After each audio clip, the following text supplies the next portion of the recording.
Hey everybody, and welcome to episode 126 of the Revive Yourself podcast. Here we go. Are you sick and tired of being sick and tired? Have you got a health issue that just won't go away no matter what you try? Then welcome to the Revive Yourself podcast, where we reveal the secrets to long-lasting health by getting to the root cause of problems that no one else is talking about. So you can have more energy, clear skin, healthier hair, a leaner physique, more confidence, and most importantly, do the things you love and live the life you deserve. Here's your host, Ryan Martin. So everybody, welcome back to the show, episode 126. Been getting some... I've got some really nice messages through actually for the last few podcasts we've been having with Chris Brown and Farid. Like people talk about Chris's just the way that Chris approaches stuff and about not having worse with depression and about the mindset around that, and also Farid about movement and enjoying and playing and movement that matters. It's really, really nice messages we've been getting through. So I'm glad you're enjoying them. And today we've got another absolute doozy on our show. Just before we get started, as always, if you're heading over to www.reviveyourself.co, heading over to our shop, we have got lots of supplements for you there. As I said, I always like to promote the Living Fuel. It's the best all-round product on the market, the berry or the greens. 2 scoops of that is the equivalent of $260 worth of organic produce. Got other things for your liver like milk, thistle and the liver trex, immune boosting greens, probiotics for your gut, all sorts, and a non-toxic sun cream there, non-toxic toothpaste without fluoride. Don't want fluoride. It's a protoplasmic poison, and it poisons enzymes, and it destroys the pineal gland. So you don't want that in your toothpaste, and lots of other things. We've got our Aries Tech EMF blocking devices. We've even got one for the stop the 5G getting through now. There'll be a bit more of those devices through soon as well.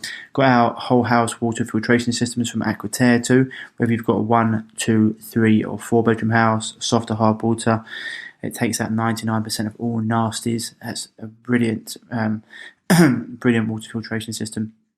And also, if you head over to blueblocks.com and put in the code REVIVE, that's BLUBLOX.com, put in the code REVIVE, you can get 10% off your blue blocking glasses, whether that be daytime, nighttime, whatever you may be. And if you head over to www.essentialoilwizardry.com and you put in the code REVIVE, small letters, you can get 10% off of the best essential oils on the planet, bar none. As I said before, their website is having a little overhaul, so we'll be getting more links to quality supplements. You're going to have a Ryan's Recommend page, because I want you to be able to have access to all the best supplements, products, health boosting protocols out there. So we'll be doing that. We're going to have the seed, the probiotics from seed are going to be out very, very soon. We'll put in there on our website. So yeah, it's all coming very, very soon. So look out for that. Otherwise, today's guest is Pete Marcasciano. He is the mentor of the mentor. So my first mentor, Ruben Tabares, who's on the show before, an absolutely excellent guy. Without him, I wouldn't be where I am today. I'd still be ill. His first mentor when it comes to strength and conditioning and nutrition, etc., was Pete Marcasciano. Now, Pete specialises in sports performance, and I suppose strength and conditioning is his go-to. Anatomy, kinesiology, are his go-to, and also he's very good at biochemistry in terms of nutrition. So he's great there.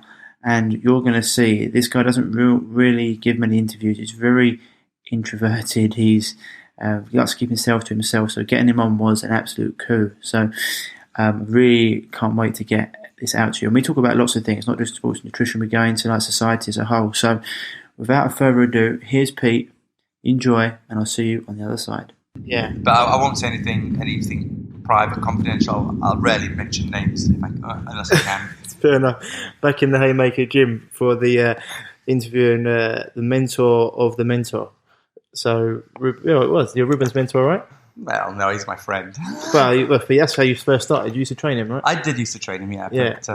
But, so that relationship started how many years ago now? 20 years ago. And still with each other? Yeah, like an old married couple. So I mean, I know I call you like the mentor because like he was the one who sorted me out when I was in a real bad way, and he always referred to you as his mentor, or otherwise Yoda. Yeah, that's because I'm old. Yeah, probably because you're very good as well. we're just talking about a few things, but it's cool. I know, like, because you were training around professional athletes, especially boxers these days. I said before, try and keep names out of it if we can. But like, just for, cause it's really interesting, Pete, how you ended up here. I mean, you've obviously been around boxing, and Ruben has had a long relationship with David Hay for a long period of time. But before that, like, because when I first met Ruben, I remember him talking about how, like, you trained him when he was doing his athletics and stuff, and also I think he said that you wrote the old Premier courses. Yeah, well, when I worked back at Premier Training, I worked there from 1995 until I think about 2001, something like that. And at the time, the positions I held was head of fitness. That was the fitness course. Yeah. So back then it would be the fitness and personal training. And then obviously I was in charge also of the sports massage and helping out in sports therapy. And I'd teach on all the modules. And then obviously I'd have to write the manuals for that. Yeah, and they were quite cutting edge at the time. So, for example, I was the only one in the country that I know of that was doing dynamic stretching. Right. And I got a lot of heat for that. So how long ago was this? That was 1995. 1995, dynamic stretching got heat for it, okay. Yeah, I actually got thrown out of a gym for that. Really? Yeah, they said it was unsafe. So things like what, leg swings? Or? Yeah, leg swings, yeah. Also, I was the first to write in a manual about high-intensity training for fat loss. That went completely against the grain because everyone was into the aerobic, optimum aerobic training zones. Fonda sort of stuff. It was still kind of that era. And also, some gyms didn't have weight training. They weren't allowed to have any free weights at all. None. Dangerous? Like Holmes Place, yeah, they were dangerous and machines were better. And I had the opposite thing. And also, fitness courses back then didn't teach deadlifts because they were unsafe. Bent over rows were unsafe. Anything with free weights was unsafe. And so I changed that. And in fact, I was the first one to grab the students, take them out of the aerobic studio, because that's where all the S&C was done. Well, not strength and conditioning. They called it MSC, muscular strength and endurance, MSC. And I took them to a bodybuilding gym because it had all the equipment. I said, right, you're going to have to learn how to use this equipment. Okay, that's how it's going to be. So a lot of them were out of their depth. They didn't expect that. So the fitness courses back then were geared around aerobics courses. So they did all the same lectures as aerobics, plus some dumbbell work. That was it. So what led you to know that was right? Like, what was your background? Where did you come from? Did you do weight training when you were younger? Like, how did you? What was your like background in sport and learning this? Like, how did you know what you were teaching them was right and the way they were doing things was wrong? Well, I started off training myself because back in the 70s there was nothing. Right. So was you reading books and? Well, I was big into fantasy and Marvel comics and things like that. So I saw those bodies and I thought, wow. Then one day I went in to buy, I think, Fantastic Four or Silver Surfer. They were my favourites. And there was a tiny bodybuilding magazine. I think it was called Health and Strength by Bob Hoffman. Okay. And it was an A5 publication, black and white. And there was Bertil Fox on the front. And I looked and I went, what is that? Because back in the early 70s, in 1973, you didn't see bodybuilders, you didn't see six packs, you didn't see any of that, So I went, what is that? That looks like a superhero to me. So I didn't have enough money to buy it. It was about 30 pence. I didn't have enough money, so I had to go and get the money. I brought it home, and I remember opening it, and there was an article by Larry Scott, and it said how to build delts. I didn't know what delts were. I saw the exercise. I didn't understand, but I got into it. So I did what I knew, and that was press-ups and sit-ups. And then what I did was I collected bodybuilding magazines because that's all that was there. And if I saw an exercise on the television, I would just mimic it. And so eventually, my first weight set was, the sash windows. They've got the counterweights. I don't remember that. No, I don't. No, the sash windows, they have like a rope and a counterweight. Okay. They're about 7 pounds each. Yeah. And one of the next door neighbours' old houses, the Victorian houses, were being demolished, and there were all these counterweights, rusty. And I grabbed them all, washed them in the bathtub, which pleased my mum no end, scratched everything, and I had 2 singles, 2 doubles, and a treble. That was my first weight set, and I invented exercises. Right. And so I was like 12, 13, so now we're about 1975, 76. And then I saw my first Bruce Lee movie, right? And I went, wow, And I liked it because it was a small guy, but muscular. And in fact, Bruce Lee was big into strength training and weight training. So that's where he developed his physique, not with martial arts. He developed it with old strongman techniques. So anyway, I started training martial arts, and then I got another bit of, exposure to different exercises, really bad exercises that have destroyed me to this day. But you learn. Such as, doing loads and loads of leg raises before you're ready to do them, so your hip flexors over tight. And, I have a problem with the hip. I was born with a dodgy hip anyway, so that made that worse. Damaging my spine, smashing your fists against brick walls, all that nonsense that people jumping up and down on your stomach.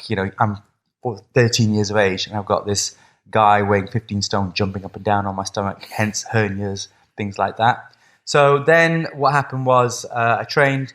Then I went to Italy. And whilst I was there, I was doing kickboxing, but then I started doing boxing. I boxed for 5 years as an amateur. And then I decided to do a physiotherapy course out there, and because I was really interested in anatomy and physiology and nutrition and everything else. And having that introduction to biomechanics was where I wanted to be.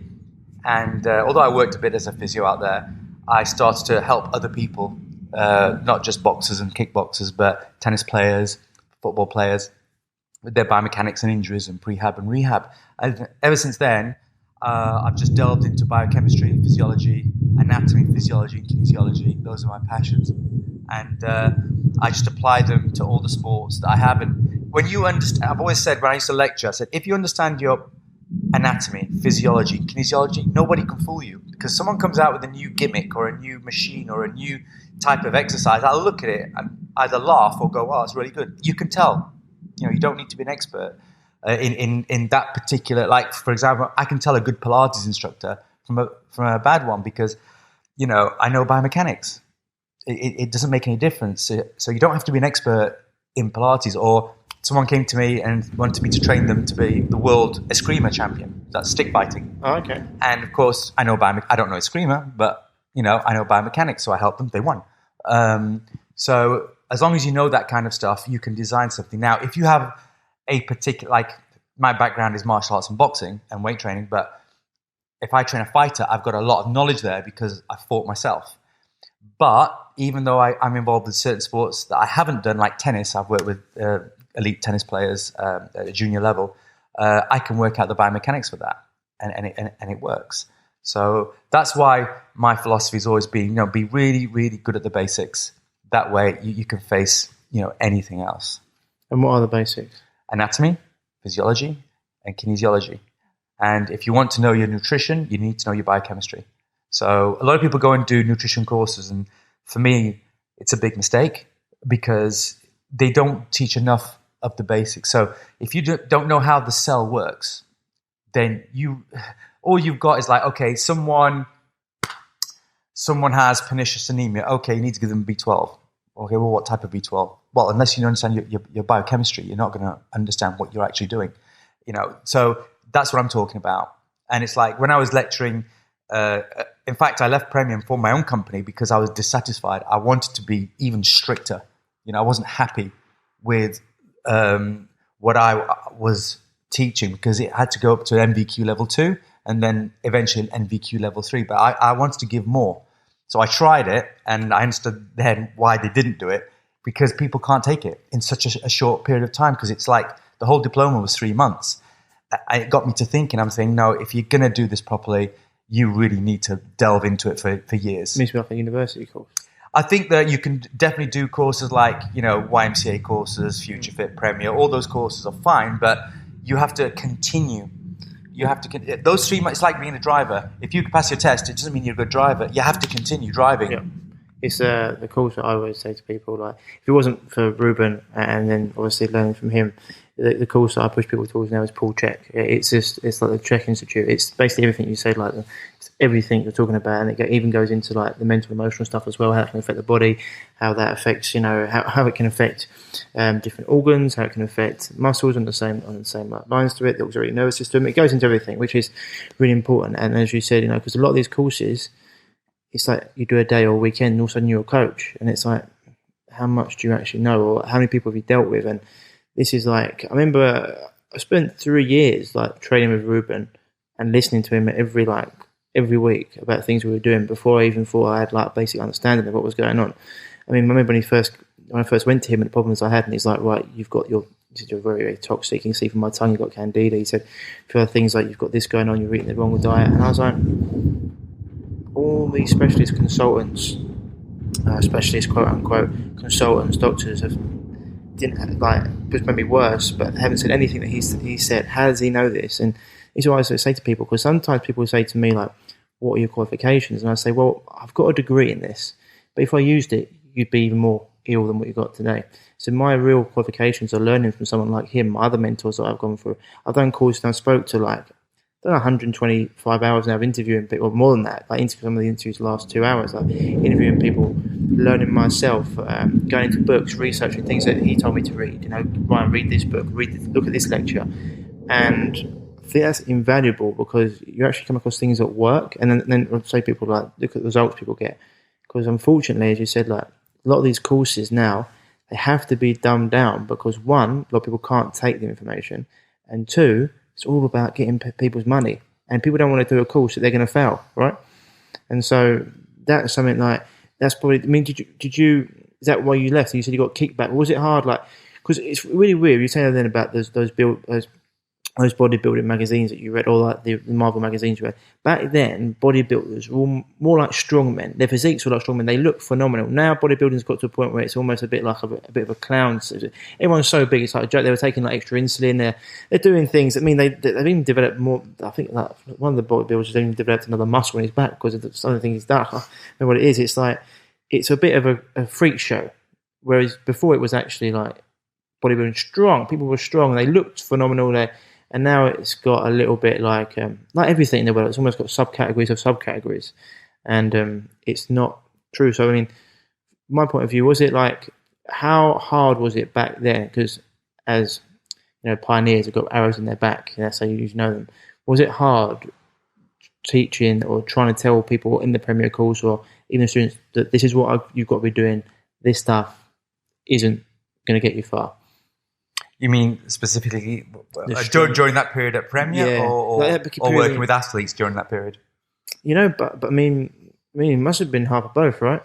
Yeah, I mean, like for example, I was the first person, I'm pretty sure, unless somebody contradicts me, to use strength conditioning, plyometrics, and nutrition with a boxer, and that was David Hay. In fact, when I was training him when he was an amateur. I have to say, I started with him in 1999, 2000. So people before that weren't using... No weight training, because it would make them slow, according to them. But you look at someone like Eubank, or someone like... No. That's what I'm saying, but you look at Eubank... The physique, though, is different, yeah. Oh, the physique. And Ben, they look like they were in the gym. Right, you've got to remember that, okay, if you look at 100 boxers from that era, you'll get some with a fantastic physique and some with a physique like they've never trained before. That's to do with genetics. So if you've got fast twitch fibers, it doesn't matter whether you're playing volleyball, football, or boxing, you're going to develop that muscle tissue, and it's going to look phenomenal. But if you haven't got that type, you'll do the same training, you will not have that physique. Yeah, so it's got nothing to do with the weights. Yeah. Going back to then with David, I was doing all the strength and conditioning, and I was getting a lot of kickback from a lot of people saying, you're going to make him slow. And I'm saying, but I train some of the fastest people on the planet. They use weights. And so the proof's in the pudding. He was one of the strongest, fastest, most powerful fighters. He had it naturally, but because I hadn't slowed him down, you know, I did the strength and conditioning, which is what everybody does now. Now it's accepted. Back then, it was, again, taboo. I think, so far ahead of the curve that they weren't taking me seriously. But it doesn't matter because Adam Booth and David trusted me. That when I said, right, we're doing heavy chin-ups, and he's going, well, that doesn't make sense. I said, but if you trust me, neuromuscularly, this makes sense for punching. And it worked. You know, everything worked all the time. So now there is no professional fighter without a strength and conditioning coach. But back then, we'd go into gyms and we'd have to sometimes bring our weights or something because there's no gyms. In the boxing gyms, there's not. If you're lucky, you had some dumbbells, up to 3 or 4 kilos. That was it, you know, or an old kettlebell in the corner. But that was it. But now you go into gyms, there's weights everywhere. Yeah, it's normal. Yeah. So I had difficulty with the athletes. I had difficulty when I was teaching courses, because, for example, as I said, when I started, they didn't teach the deadlift. They said it's a dangerous exercise. And I said, well, I've worked as a physio, and part of the rehab for people with bad back is do a deadlift, because guess what? If you've got children, you're going to have to pick them up. This is something that Paul Jett talks about loads. Is he's going to hospitals and they'll be like, oh my God, what are you doing? He just rehab people the same thing. He's like, what are you doing? He's like, what do you mean? It's like, well, you shouldn't be doing that, putting heavy weight on their back. He's like, have you ever like picked anything up in your life? Or like, it's also like, you get into lunges and stuff. They're like, oh, you can't get into the lunges. It's going to hurt the knees. It's like, have you ever got in and out of a car? You're doing like a squat, a lunge, a pivot, a twist, and then you're like holding your body weight. It's like the same sort of thing. It's like, people don't understand. You got to, and a lot of times, say you're carrying a baby. It's like, you're carrying it on one side. You're not carrying it like on your back with like a barbell.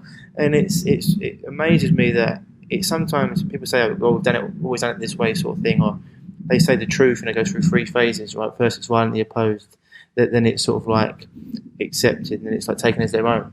And no, I can imagine that being, I mean, it was weird, even footballers back then, right? They weren't doing weights. Back then, footballers weren't using weights, golfers weren't using weights, and I was one of the first to use weights for golfers. I didn't work with footballers back then, but the people that I knew, and they started to do it, and rugby players were ahead of the curve, I have to say. But even back in and I knew some people who played for their countries and that, and they were getting drunk before a match, and this is back at 1996, 1997.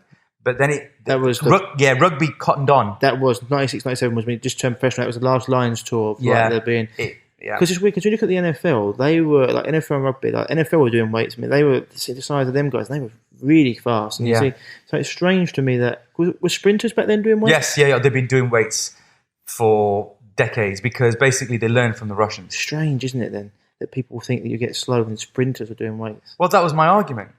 And also, I learned from my own experience that because I did so much weights, even though I fell in love with martial arts and boxing, weights was always my love because of the biomechanics and what it gave you. And then when I used to box, people couldn't believe how quick I was. That was the thing. I was so much faster than the pros. It didn't help me much because boxing and martial arts, you need technique. But anyone who was around my ability didn't stand a chance, because I was just so much quicker. It wasn't that I was a better technician or fighter. I was so much quicker. So as long as I didn't come against someone who had a lot of good technique, I had it all my own way. But that was because I was doing the weights. Now, what happened with the boxing was they had to drop my weight. I had to go down to welterweight. And then they said, oh, you shouldn't do weights. I went, oh, okay, I don't do weights then. I stopped doing the weights. I got weaker and weaker and slower and slower. It to a point where I've actually knocked someone down with a jab in my last fights, the last years, I'd throw my best right hand flush against someone. Nothing happened to them. And I went, this is impossible, because if I hit someone clean, if anyone hits someone clean with a good technique, chances are they're going to go down. And I couldn't do it. And I see it in boxers all the time now. I'm not going to mention names, but people who left certain trainers and whatever, before they'd hit them with the right hand, anybody, they'd go down. I've seen them fight and hit someone with 13 almost straight right hands. Nothing happened to this person. And this person was not, a hard guy or whatever. And it's the training. They've stopped doing the weight training. They've stopped doing the power training, the S&C, the neurological conditioning, the plyometrics, and your power goes down. It's very simple. There's a couple of boxers that come to mind. I won't say it either. Well, you know what? I'm not in the world, so I'm going to say it. You say what you want. I'm going to say what I want. So I see someone like DeGale, for example. His physique's always been a little bit, the amount of training he does, and the guy he used to work with, lovely guy. Well, actually, I trained George Groves for the fight against DeGale. I'm about to say, I mean, he looked at Groves' physique versus DeGale's physique. Not his physique, but one looked like it was hard and strong and sharp. The other one looked like a bit like an army physique, where it's just sort of like there's no real definition. There was no sort of like real strength. But because he'd been running up hills and doing lots of press ups and doing things like that, it's like this illusion of sort of strength, or illusion of, I don't know, people thinking that it's weird, because it's like there's a lot to be said for mental toughness. I get it, like pushing someone through and making them mentally tough and making them sort of like absolutely powerful. That was 3 days before the fight, before DeGale. Yeah, he looks really good. Yeah. Again, the way I trained George for that fight was endurance based, but enough power. I didn't go over the top with power with George for various reasons because of the technique. But I like my fighters to look like athletes, not bodybuilders. Yeah, athlete. But it's like DeGale. It's weird because he always went a long way. He had good fights. He got some good victories and stuff. But he never. Whenever I saw it and heard about the training that he was going through, I was thinking it's more like an army camp than a sports camp. I don't know. I don't know anything about his training. No, it's fair enough. Obviously, I can only comment on my fighters. Yeah, and so but it was just like when I looked at him, I was like, there's no sort of like definition where I think there should be definition. There was no sort of, and it's weird. In other fighters, you look at them and think, like back in the day when I first started working with Ruben, he was dealing with David, and David was sharp as it could be. He looked the part, and he just looked. I mean, and when he hit someone, they stayed hit, and that was the thing. And he everything about him had the quickness, reaction, and he had the swagger as well to go with it. And obviously, it happened. Whatever happened. But even before that, that was at heavyweight. Even when he was trying at cruiserweight, I mean, he was devastating at that weight. And so it's like to me, it's really weird how people. Look, there's more than one way to skin a cat, and obviously different athletes are going to respond better to things, like depending on how much they can take and like what their abilities are. But everyone's body is different. Some people can take a lot of, neurological work. Other people, if they do too much of it, it could fry them, right? So you need to know your athlete, what he's doing, and you get that from working with them, because when you work with someone, you work with them pretty closely. Well, there's this thing that what used to happen to me a lot. I'm not in the limelight really. No, you shun that. I pretty much shun it, although I'm being shoved out a bit more now. I've opened an Instagram. I haven't posted anything. I've got 3 posts. I haven't done it. 2. I don't know how to do it. But it's funny because I'm going to try. But with the individuals, is that I used to get people coming to me who wanted me to be their mentor or whatever, or they wanted to work for me, work with some of the athletes that I've got, and I'd look at them.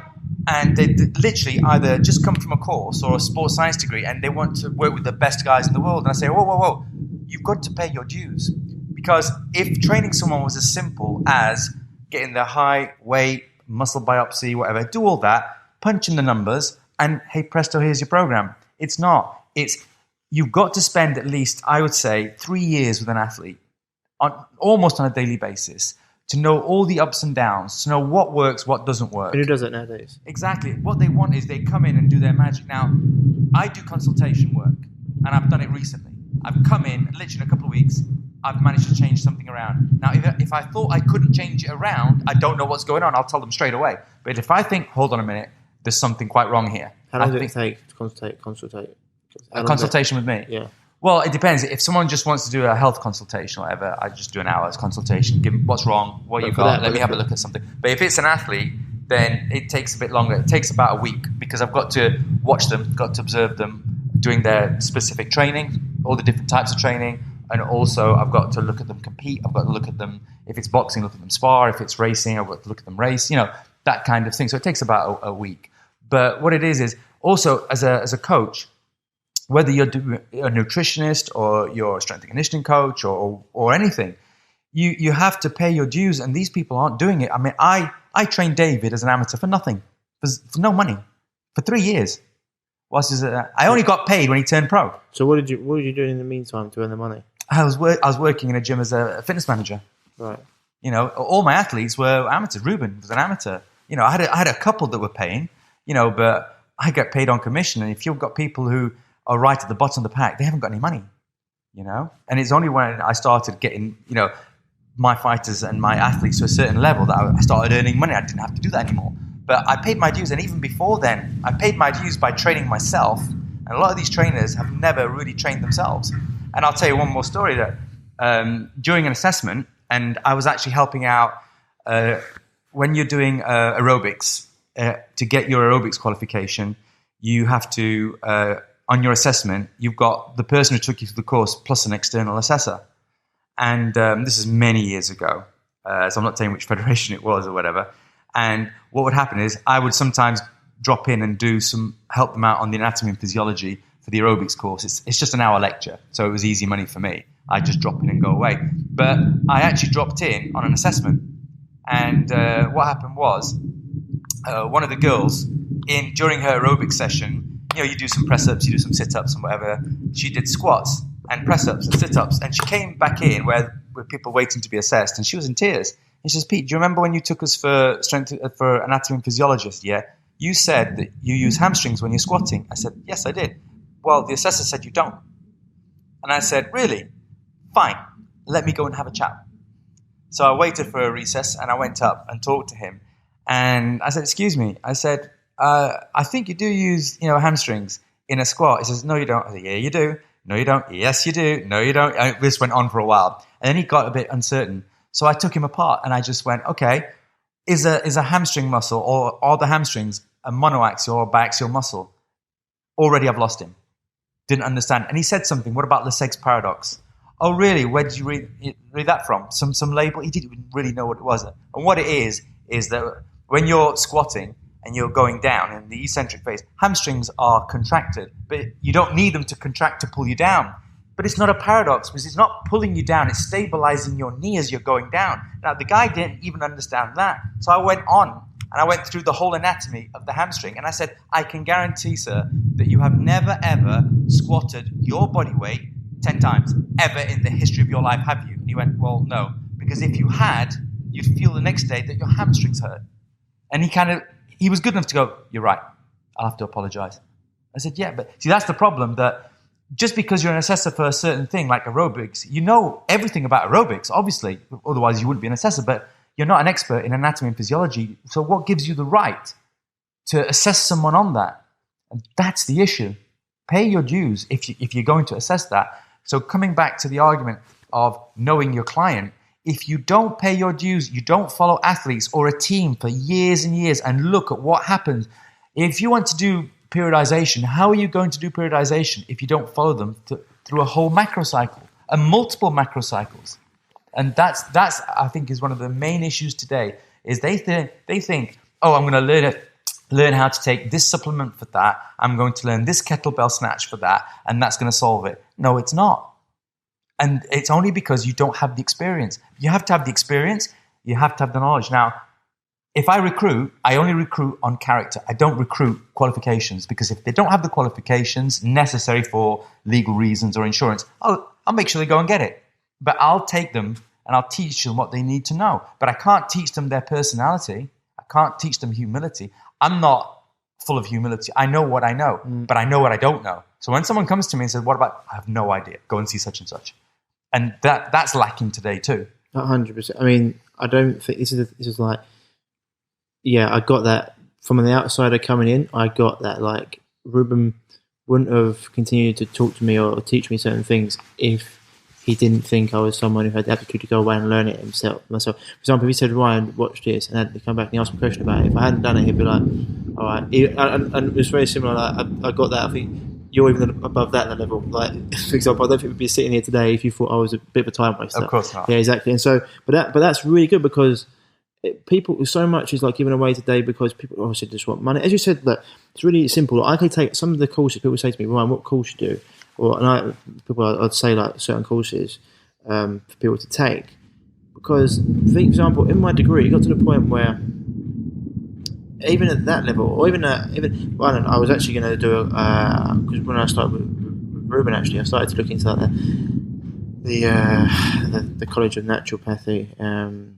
It's in London, but anyway, I know it. CMP. Yeah. And I was going to the lectures and listening to a few things. I was going, and it's become a bit like some of these things are a bit like cults. They want the one diet fits all and anything like that. And they're asking me questions, and I was like, am I going to answer this question just to pass your test, or am I going to answer it with the answer that I know to be right for myself? It's like right now with some people like thrive being vegan, other people are massively ill being vegan. You got people that eat meat and they do really well. Some people eat, and it's like people want, this way is the only way. It's like, when did your brain kick in and you go, look, well, he was vegan for 5 years and he felt terrible. Then he started to eat meat and his health went through the roof, or vice versa. It's like, there's no one diet fits all. You've got to do what's right for the person at the right time, depending on like their stress levels, how their biochemistry is, what else is going on. I mean, there's a million other things to do. And even with my programs I do for people, like, we put people through a minimum, a 16-week program, because I want to get to know them. I want to reset them first. I want to get to know them. Then we want to build out things unique to them. And also, 16 weeks, 4 months, not like here's a program, go away for a week, whatever. 4 months, I want to teach them the lifestyle factors so they can start to integrate it into their life. So it's not like, oh, you do this for a couple of weeks and you go back to do it. A lot of these diets are like 21 days or they're like, whatever it is. I want you to integrate it into your life so it becomes who you are. I say to people all the time, like, you don't do healthy things to become a healthy person. Mentally, you become a healthy person, then the healthy things become second nature. And like, it's like when you're talking about there with doing the test and with the guy, like going through it and said to people, some people say stuff to me sometimes and they come out and it's hard when you've been through it yourself. Like, I've scratched my own itch. I spoke to Ruben. I found him through watching Behind the Ropes when he was training David in thing. I heard him speak about. I've been working, Pete. I mean, I've been playing rugby out in New Zealand with Canterbury Crusaders, like one of the top franchises in the world. People like people like Dan Carter and Richard McCall, like one of the best players of all time. And their training programs, their strength training programs for a lot of things. They're using like Jim Wendler's 5-3-1. They're using lots of great like strength building stuff, and the gym was phenomenal. Like in terms of that, the nutrition. Like when I look back at it, having like toxic protein shakes and whole juices and things like that. And then I was wondering why I was ill, and I was going. And then I heard Ruben speak on this show. It was like Behind the Ropes. At the time, I was really in a bad place. I'd had skin issues for 5 years. I'd cysts, couldn't walk, surgeries, multiple surgeries. I put me on Roaccutane. I'd had Epstein-Barr glandular fever. I found out. Can't eat. I had a million other things. I was sitting there, and the only thing I could do was enjoy watching sport. And I watched that show, and I was really hyped for David's fight. And Ruben was talking about like juicing, and he was talking about organic food and probiotics and kefir and other things. And I was like, who the fuck's this guy? Right, got to get his number. Spoke to him, and it just changed my life, like meeting him. But having scratched my own itch and knowing what it took to go through that, as you said, like him not being able to do 10 bodyweight squats, I know what it's like to have a chronic illness or be that way and to get through it. A lot of people don't, and it happens even with like the lecturers or these specialists, consultants, never been ill themselves. Some of the things that I get told from people that do consults with me, that they get told, we've got a gut issue. That's right. Just eat white food and bread. I'm like, are you fucking joking me? Or like, just eat this. I'm like, that's what you wouldn't give to someone with a gut issue or skin issue, It's like, or just take this pill. It's like, well, have you cut out dairy? Have you cut out gluten? Have you like healed and sealed your gut? Have you like cleansed your liver? Have you stopped using toxic cosmetics? Have you stopped? And the list goes on, And so I think it's really important for people to say that. It's just because someone as well has got like a title or a white coat or does lecture, doesn't necessarily always mean that they know what or you think that they're an expert. It's like, what are their results? Who have they dealt with? I think that's a lot. But then again, sometimes a lot of athletes, they succeed despite their training, right? Willpower is a big thing. Well, some do. Going back to that, if people are confused, as you said, just because you lecture, and God knows I've lectured with some muppets.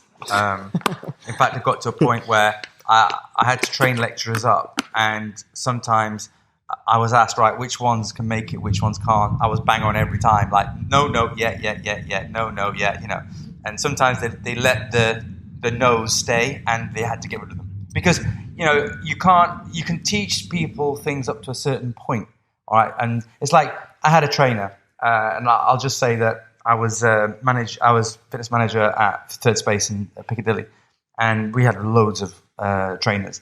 And there was one guy that came, and he came, I can't tell you how he came, but anyway, he came, and he was a guy that I love this guy. He was phenomenal. He couldn't do enough for people. Really kind, really, passionate, but didn't really have a mind for the science. All right. So sometimes I'd see him, train his clients, getting ready for maybe a marathon or something specific. So if it wasn't just keeping fit, he was good for just keeping fit. But when it came to something specific, he just didn't have a clue. So I'd take him to one side and said, listen, let's do this. Let's talk about this. Why were you doing that? Why didn't you do it this way? Oh, okay. Can you suggest some books? And I went, okay. So I suggested some books that I thought might help him. And then after 3 or 4 weeks, I came back, he bought them. And I'd questioned him, hadn't read them. It just wasn't in his thing. So as far as just being a good personal trainer and keeping people happy and generally fit, maybe losing a few pounds, he was great. He was really good, motivational, but he didn't go beyond that. Mm-hmm. All right. And that's the issue. And I think when people say, my personal trainer said, well, what has this personal trainer done? Mm. And that's the issue. So what I say to people is, look, first of all, find out who they've trained. All right, watch them work. That's the important thing. Watch them work, and then do a trial run. You'll know. Like a lot of people that have come to us have usually come to us because they've been injured. All right, just biomechanically. Now, I train in gyms. I'm based in Chesterfield at the moment. I come down to London every week, and I see things, and to me, they're criminal. They're criminal. They're destroying people's knees. Such as? So, for example, they had this person doing a Bulgarian squat, and the knee was so far beyond the toe, and this lady must have been in her mid-50s, overweight, and she was heavily valgic.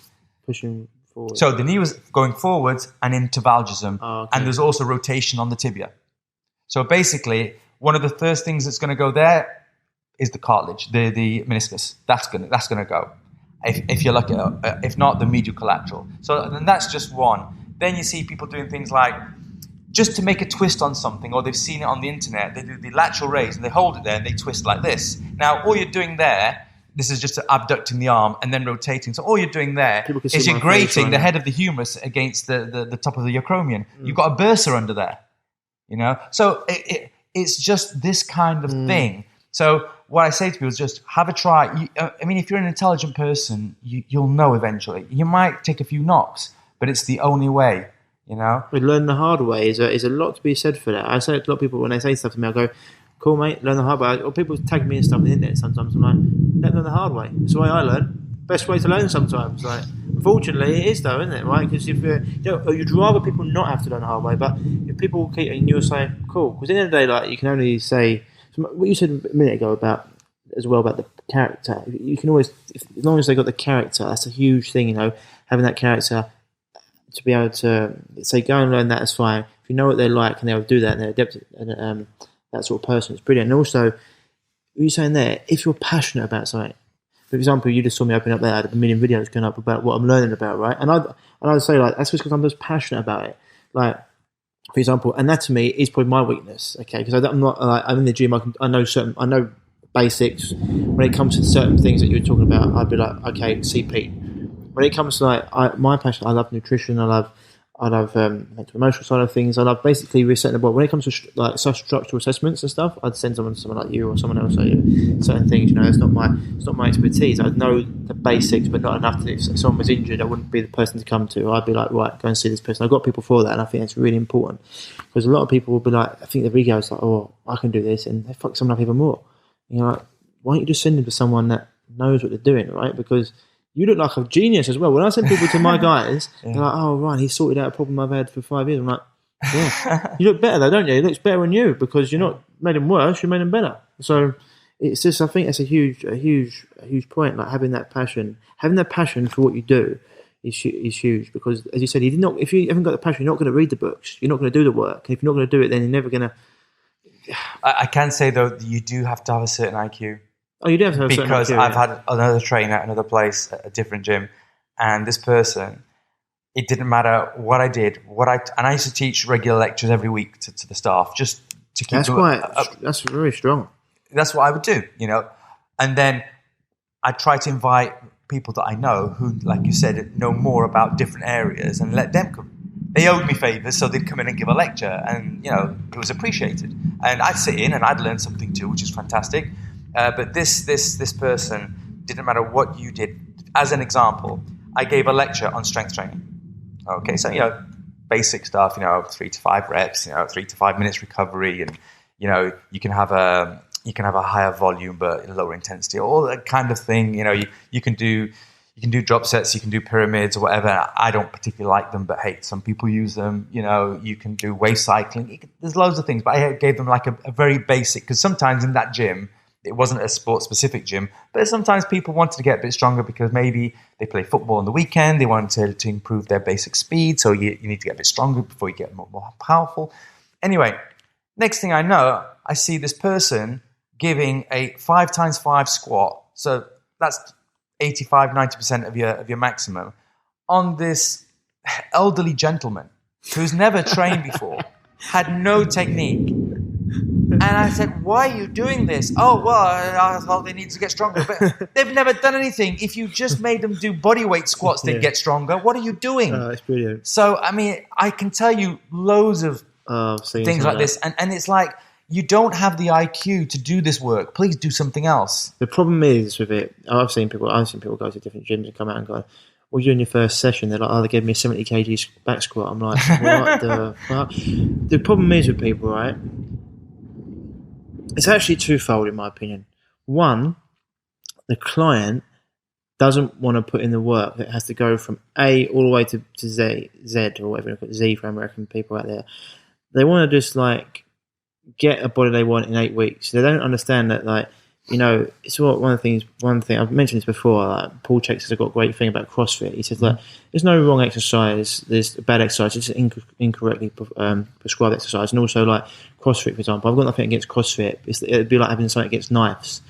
But if you're gonna, before you start juggling with knives, I want you to start juggling with oranges. Do you know what I mean? So it's sort of like understand where you are. But the problem is you've got all these people that haven't done anything and they're chronically inflamed and they're weak in different sorts of planes, and all of a sudden they're doing like power snatches for reps, and you're like, what the fuck is going on here? Like, you haven't even got. And so he's saying, what he's saying is like, but people just want to get in there, they want to lose weight, they want to look good, they don't want to have to go through the stages of like, right, for example, you and Ruben do a thing where you work on ligaments and tendons for a long period of time, making sure they're ready for the adaptation phase. Yeah, and I mean that's something that's been used I think Russians have used it quite a bit. Yeah, Tudor Bomper was the guy that kind of promoted that kind of work. Yeah, and it was like really important. Remember when he did it with me, I was like, this is fucking horrific and also like boring, but it needs to be done. But when you're in that mindset, you'll do it. You understand that it's like one of the analogies they use. Otherwise, it's like trying to shoot a cannon out of a canoe. You've got no stability there,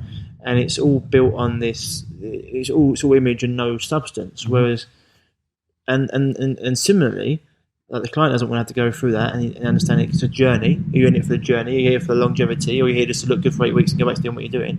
Similarly, the client, because of that, I think the trainers think, if I try and put someone through like a year, 2-3 year program, they're not going to want to be with me anymore. They're just going to go to the next guys and give them what they want. And so it's like, it's tough. I actually think there's another issue here, and I see it all the time, is that if you go to an average gym and you look at the personal training sessions, I'll bet you, let's just take this gym that I was at, there were probably, I'd say 7 trainers there, and they're all like self-employed kind of thing, but they're there, they've got the uniform on.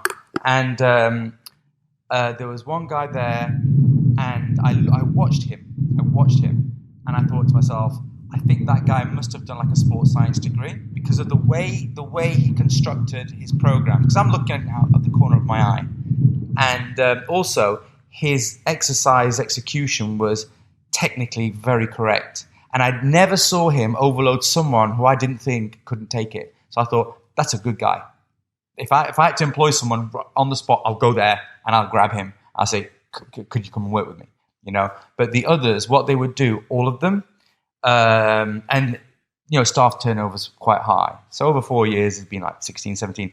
All of them beast, every person, every session. And the reason for that is because they don't have the expertise, the understanding, the knowledge, the passion, the experience to actually take someone from A to Z. They only know one thing. I'm going to beast you, and let's hope for the best.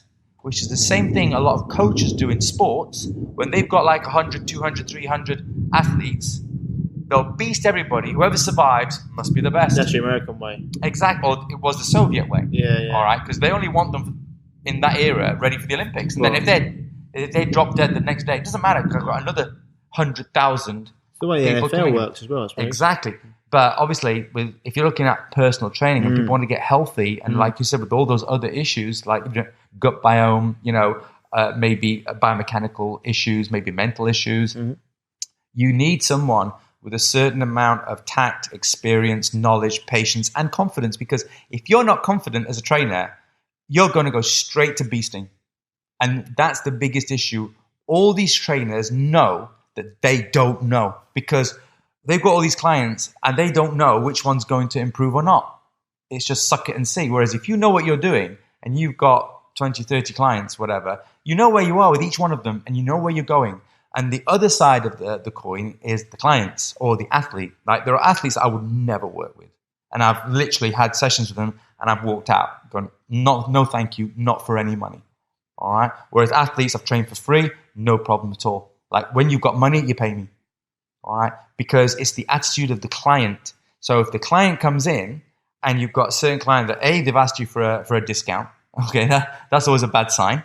All right. And secondly, they want to do what they want to do, or they don't want to work, or they want to be beasted all the time. And that's a bad one too. You're not going to get anywhere with those. Well, so what I've learned is choose your clients. So a good coach, the most successful coaches, they don't just take anybody and make them a star. They take who they know they can work with. And unfortunately, in personal training, a lot of the time, these guys, they don't earn a lot of money. And like you said, if they don't do it a certain way, they might go somewhere else. The only option they've got is to beast them. Well, people think that come in, they want to work out, they want to sweat, they want to feel it. They don't understand that there's so much more going on. It's like, and a lot of these, this is why CrossFit appeals to a lot of type A personalities, because they like coming in and getting beasted. And it's like, they're the people that generally, a lot of the time, it's wrong for. They need to go for a walk. They need to do some just low maintenance things. Maybe go for a swim or have a massage or get in the infrared sauna or whatever it is. You need that yin and yang. It's the same. Like other people might need more yang. Some people need more yin. That working in is a big thing for a lot of type A personalities. Or a lot of athletes are type A because they're driven. They're yeah, absolutely. And so it's hard for them to say, right, you know what, today, Ruben or David or Pete or Ryan, today you're just going to go for 40 to an hour walk in the forest, or we need to go and just have like a little, because they might also be like, okay, I want to win. Or when I was younger, Johnny Wilkinson was the guy to follow. Geezer literally trained himself into 5 years of injury. Yeah, and he was with someone. It's like he wanted to look, and because he looked the part, and he looked good, ripped up, and you're thinking, he kicked him. I did it myself. I kicked my groin to death trying to follow someone like him. I was just like, well, he trains 3 hours a day. I should do the same.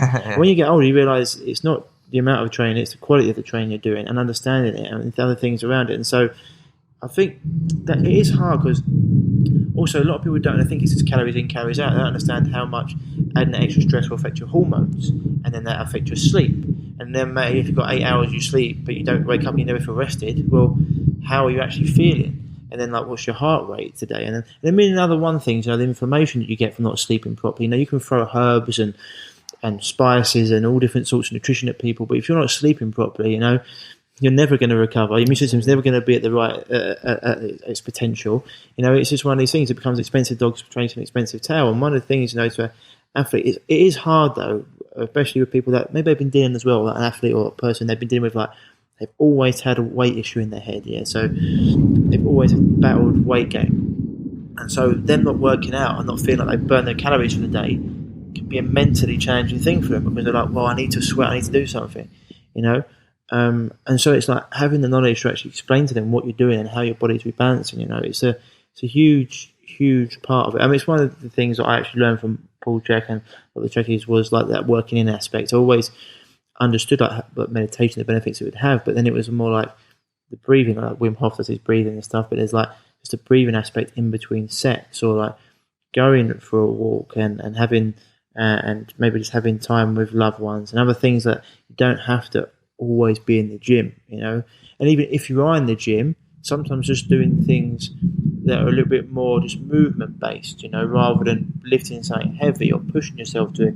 So you said before, people think intensity is like this high intensity training. That intensity is like how much you're actually lifting. Like, are you pushing yourself to the red line on time? It's a big thing that it takes a knowledgeable person or a knowledgeable coach to actually be able to explain those things to someone, right? I mean, that's another thing.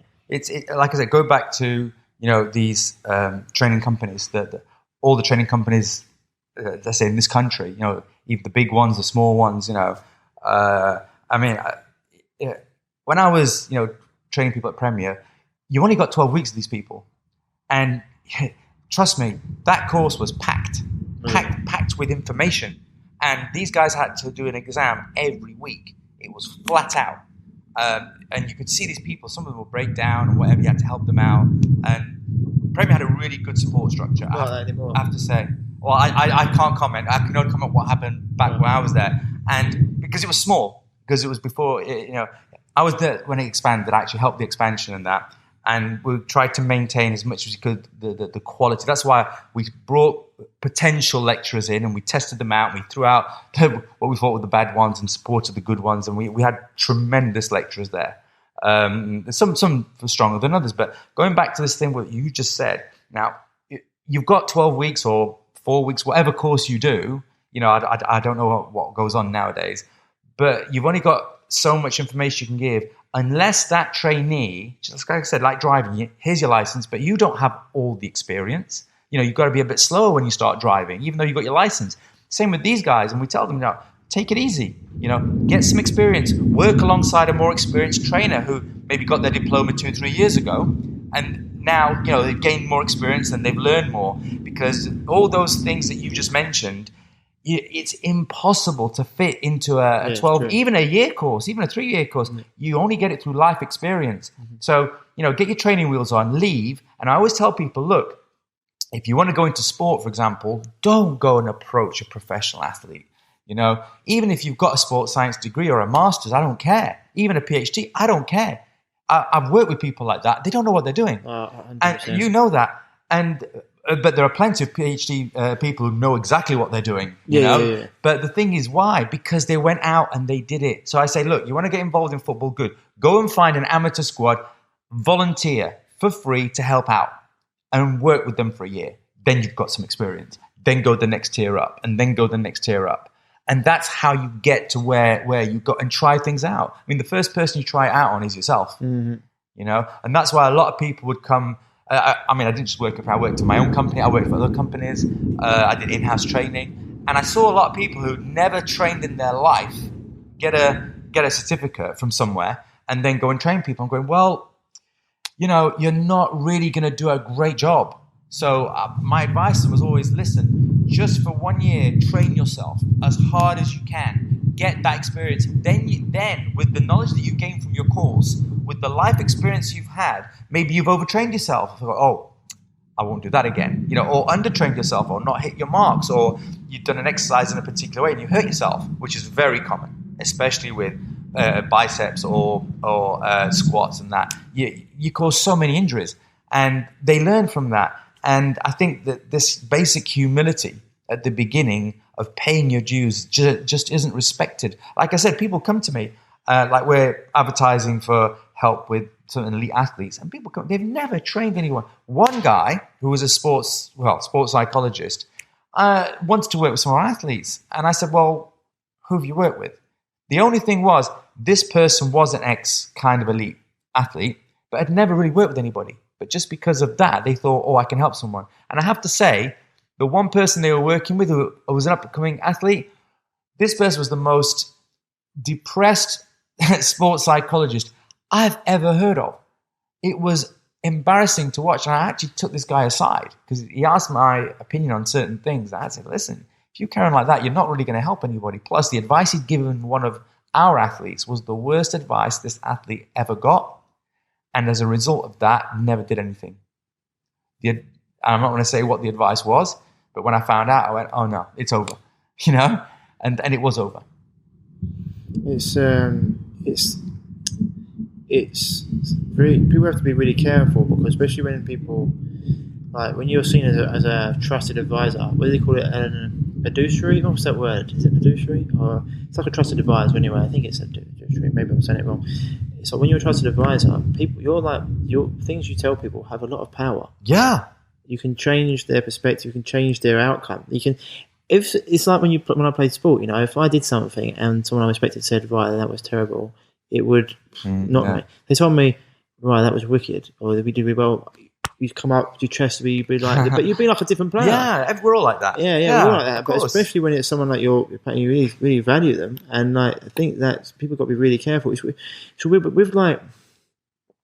when it comes to when it comes to parts of the mind, when it comes to nutrition and dealing with athletes and getting them to understand, we come from a part of come from Ruben's perspective and saying that we talk about sports nutrition. I'm like, look, a healthier body. A healthy person's always going to outperform an unhealthy person. So, sports nutrition, yes, you might do certain things at certain times because, they're trying to peak for a certain level. Apart from that, across the board, giving them things that are going to help their body be healthy is going to be, I'd say 100% better than what I see a lot of sports people having. It's because they're training a certain amount and whatever. Some of the things they're having, some of these protein powders with just like full of toxins, fillers, binders, just rancid oils, and then some of the foods they're having, just highly inflammatory. And I think that's like people always talk about macronutrients. I forget about the micronutrient value and stuff. Having cellular Krebs cycle nutrition, things like that. People don't understand. And so I say to some people the other day, I said, my clients are healthier than your athletes, 100%. No. And that's I'm like, it creates, and people they don't understand. They're like, well, I was like, trust me, willpower can get you a long way, and so can being, you said, genetically gifted. But when you add it all together, like the psychology, nutrition, and then the right exercise, I think it's huge, and that's something because having working with people now, athletes now. You said you're working with a few guys who've had to come and do consults. Have you noticed a change? Because beforehand, when you did your stuff, there was no Instagram, Facebook. There was no all these courses you can get into in 2 days. You had to go out there and actually learn it. And I said before, the best learning I've done is working with people myself, learning with them, from them. One of the best things I did in my business life, right? There was about 15 people all saying different things about how to run a business. It was almost noise. I got rid of 14 of them, and I paid one person. I've been with him for 3 years, and it's changed my life because I listened to cut the noise out, whatever. Spending time with you and Ruben and other people, it cut the noise out, and I was like, real life experience. It was brilliant. Have you noticed the difference between maybe athletes you should train because they've got so many things going on, like it's how it's affected them or their performance, so many different people were given different advice the whole time how it's affecting them compared to maybe back in the day when you just work. For example, when you worked with Ruben when he was younger, he was doing his athletics. I remember him telling me a story once where his coach said "Oh, you've got to do this today." He's like, "Oh, I'm a bit tired." No, the program said you've got to do this. And he was like, "Oh no, I've injured myself." So he had to put his thing because he understood that his body was important, right? Yeah. And you working with him like that, he understood. I'd be listening to my body. It was really important. Have you noticed that's changed a lot? I think what I've noticed with athletes, you're talking about, or people in general. Yeah, well, we talk about athletes at the moment, but people in general as well. Yeah, I think it goes back to this strength and conditioning trend that when I started almost 40 years ago, there was no such thing. Even 20 years ago, there was no such thing. And now you can get a degree in strength and conditioning, which I find is laughable. I think it's ridiculous. I think that I'm not saying the course is bad. What I'm saying is that it's like I trained as a physio. Now, as a physio, I had to have a base in dermatology, cardiorespiratory rehabilitation, orthopedics. I got a bit of everything, just like you on your sports science course. You get a bit in aerobic training, anaerobic training, lactate training, all that kind of stuff, coordination, proprioception. And then you specialize. Just like medicine, you do your basic medicine and then you specialize. So as far as I see it, how it used to be, you do your sports science degree and then you specialize in strength and conditioning. So you're saying they're getting straight into the specialized? Yeah, I think it's right. I think you should have a broader base to work from and then specialize. I don't think it's necessary, because now what's next? Are you going to have a degree for stretching? When you say a degree for aerobic training? Well, there is as courses stretch. I think it's nonsense. But the other thing they say, specialist is someone who knows more and more about less and less. Exactly. Everything about nothing. And the reason with these, I like to think that I've got my specialities, but I'm very broad. You can have conversations about everything. Yeah, I can have a conversation. I'm not an expert in everything. Obviously, no. I've got my very narrow expertise. But you can understand where someone's exactly. But then sometimes I look, someone sends someone to me and I go, hold on, it's not that. It's this. And I can see it. And I know where to send them. And I fix it. And you're a genius. I'm not a genius. I just have a smidge of knowledge in this, and I saw it, and I knew where to send you. Okay, so going back to your question, with strength and conditioning and with athletes and with people in general, what's happened is this overwhelming kind of flood of knowledge through YouTube and WhatsApp and all that kind of stuff. People look at an exercise and just do it. They have no idea what's going on. Even the person that did the YouTube has no idea. They saw it from somewhere else. Who knows what kind of bastardization went on?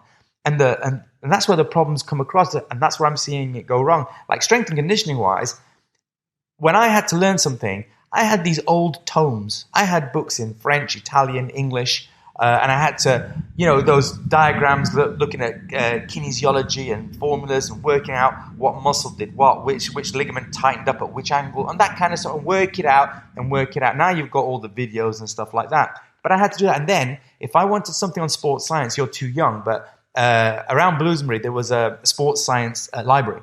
And you went in, it was a tiny place. If you didn't know it was there, you wouldn't know. And I went in, and all the sports science journals were there. Every week they'd come in. All right, so I'd go in, I'd get the sports science journal, and if I liked it, I couldn't buy it. I had to take photocopies, 2 pence a copy. All right, that's how you learn. It's not like you go home and Google something. You had to work. You had to work to get your knowledge. So what's happening now is when I train an athlete, for example, it's always a case of, I saw this. Oh, what about that? And so all this information is coming in, and they start doubting what they're doing. So what has to happen is that they have to get so much confidence in what you're doing, and it's happened to me very recently, that they've gone, you know what, sod all that, I'll do what you tell me. You know what you're doing, I'll do what you tell me. And I just think that looking at a lot of athletes, a lot of them don't have a lot of trust in their coaches, simply because maybe they haven't got the results they wanted, but that might be their fault, it's not their coach's fault. Maybe the coach is doing the right thing. But because of this influx of information, it breeds mistrust. And it takes a very strong-minded person, whether it's an athlete or not, to go, do you know what? Yeah, I see all that, but what my trainer is telling me was working. I've met other trainers that didn't work. I'm going to follow that. And before we didn't have that problem. It also takes a strong-minded trainer to say, look, I know what I'm doing is right, rather than trying to entertain their client or trying to entertain their athlete, because sometimes I feel like if I make him happy, he'll stay with me. One thing I remember when I was doing my physiotherapy in Italy, I had one of my lecturers. How long? So I was just keeping that proper. How long was your physiotherapy course? 3 years. Right. So it's like in Russia. People don't realise that in Russia, a masseuse's course is 7 years. Yeah. Well, my course is massophysiotherapy. It was massage based. Right. And when I came to England, I was thinking of getting my chartership, chartered physiotherapist. And I went to the CPRSM, which is the governing body of midwives and physios and whatever. And they told me I had to do a lot more internship. And I thought, I'm not going to be a physiotherapist. I'm just using it for what I do. So I didn't bother doing the conversion. So back there, we did 3 years, and it was a private course. It wasn't an institutional course. And there was one guy there, and he told me, he said, listen, if a patient takes charge of the treatment, you'll never heal them. Never heal them. And you know what? He was absolutely right. I made that mistake maybe twice. And I remember I was treating one person, and I was trying to do something. Because it hurt, they didn't want me to do it. And because I couldn't do it, I wasn't getting anywhere. But I was stuck with this client that wanted me to look after them. And since then, I made the same mistake with athletes years later when I moved into training athletes. And I'm not pandering, but I'm thinking, okay, I have to respect what's going on here. But now I go, no, do it this way. If you don't want it, bye. I can do that. Yeah. But some people can't. It's not arrogance. It's not. It's for them. It's for them because if I can't do my work, then I'm gonna be taking money under false pretenses. Like there's a client that I've had. It's not an athlete, but it's a long-term client, and I have a retainer. And the person didn't realize that 6 months ago, I stopped sending invoices because they weren't listening to what I was saying. All right. I mean, this person's a very wealthy person and travels the world and that. And every now and again, when they need something, they ping me like, well, what do you think about this? Or can you talk to this doctor or what? Yeah, sure. And I had dinner a while ago. And when I explained I haven't sent an invoice for 6 months, I said, what? I said, because I'm not doing anything. You're not doing what I'm telling you to do, So, and very nice guy. And, but I feel that you have to do. You've got clients. If someone doesn't do what you tell them, it's not going to work. Then they come back and they say, "Oh, it's not." Sometimes I've had clients. I've had people say, "Oh, it's not working." It's like, no, it's not what we're doing. It's not working. It's like you're not doing what I'm telling you to do. I've had sometimes they say, "Oh," because we give a lot of information. It's funny because you get some people go, "Oh my God, Ryan! Like you've absolutely changed in like a week or two. You've changed my life." Like and. and they stick to the program, and they're like, oh, you should be charging double, triple what you do. I'm like, yeah, cool. I was like, oh, what you're doing is not worth the money. I'm like, it's because you're not doing what I've told you to do. You're not paying. I always say to people, you're not paying me for my time, you're paying me for the result. And if you're not doing what I tell you to do, then why nothing's changing? So I can give you all the information, all the love, all the support, all the unlimited, everything I can give you, but I can't. I say to you, I'm responsible to you, but not for you. As in, like, I'm here to help you, but I can't do it for you. And I say to people, like, not my fault you can't do it. I can't do it for you. And so, like, it's amazing. The ones that I mean, I had a lady like this month. I've been doing a lovely woman, brilliant, and she had lupus for. The doctor told her that's it for life. You can always have the skin conditions. It's going to be you. That's it. And she's been doing it for 10 years in everyone. And when she first came, like, she was quite skeptical because she'd always been like, oh, doctors say nothing to do with diet, nothing to do with lifestyle, etc. Literally 16 days after working with us, she was on the phone crying to me saying, right, and I had her husband saying, Ryan, you've changed her life, you've changed my life. And I'm like, I've just thrown you away. I haven't done anything. I've just given your body the right things. And so, like, once again, she followed it, she did it, and now she's like, I'll never go back there. Other people, you said, I'll say to them, I can't make you do it. And if I say to them, I'm not going to sit here and say, like, I'm not going to say, oh no, it's okay, you don't have to do it that way, because at the end of the day, you're not paying me to be your friend, you're paying me to be your coach. And you can give someone, oh, it's okay to do that, but you know, at the end of the day, they're not going to get the results that you want, and then it comes back on you, right? So sometimes you've got to be, say, cruel to be kind. It's not even being cruel. It's just giving them the truth. And some people, it's hard to swallow because they're like, it's what I heard the other day. It's about, I think I mentioned to Farad last week on our podcast, talking about, like, people go to the doctor for treatment. Well, if I said to you, Pete, I'm going to treat you to lunch, what would you think that meant? Well, yeah, you're going to do everything for me. I'm going to pay you, right? Yeah. So people go to the doctor for a treatment, and so they think that they can go to the doctor or the therapist, whatever it is, and they can just hand the responsibility of their problems over to them. It's like, no, we're going to be able to tell you what's wrong and why it's wrong and how to fix it, but you have to do the work. And so that's, I think a lot of people will think. No, the mentality today, because I've worked in the medical side as well, is that for the past, I'd say, 100 years, what's happened is for every ailment, there's a pill or a cure. Yeah. So people have been kind of, I'm not going to say brainwashed, but I'll say brainwashed. You'll say brainwashed, but I'll just say that it's a bit like cognitive behavioral therapy, or Pavlov's dogs. You ring a bell and they salivate, and the thing is, I've got a pain in the back, I'll go to the chemist and get a pill. Never mind that your rectus spinae too weak or your hip flexors are too tight. No, the pill will sort it. Could be that you're inflamed. Could be that you've got mental emotional problems with being linked exactly. So, but the first thing is, I'll run to the doctor and get a pill. And of course, most of the pills are anti-inflammatories or analgesics. So you're going to feel better because you're blocking the signal. But the problem is still there, and it gets worse and worse and worse. And I've been fighting this all the time. I always say, look, I think that allopathic medicine is miraculous. I think it's amazing what they can do.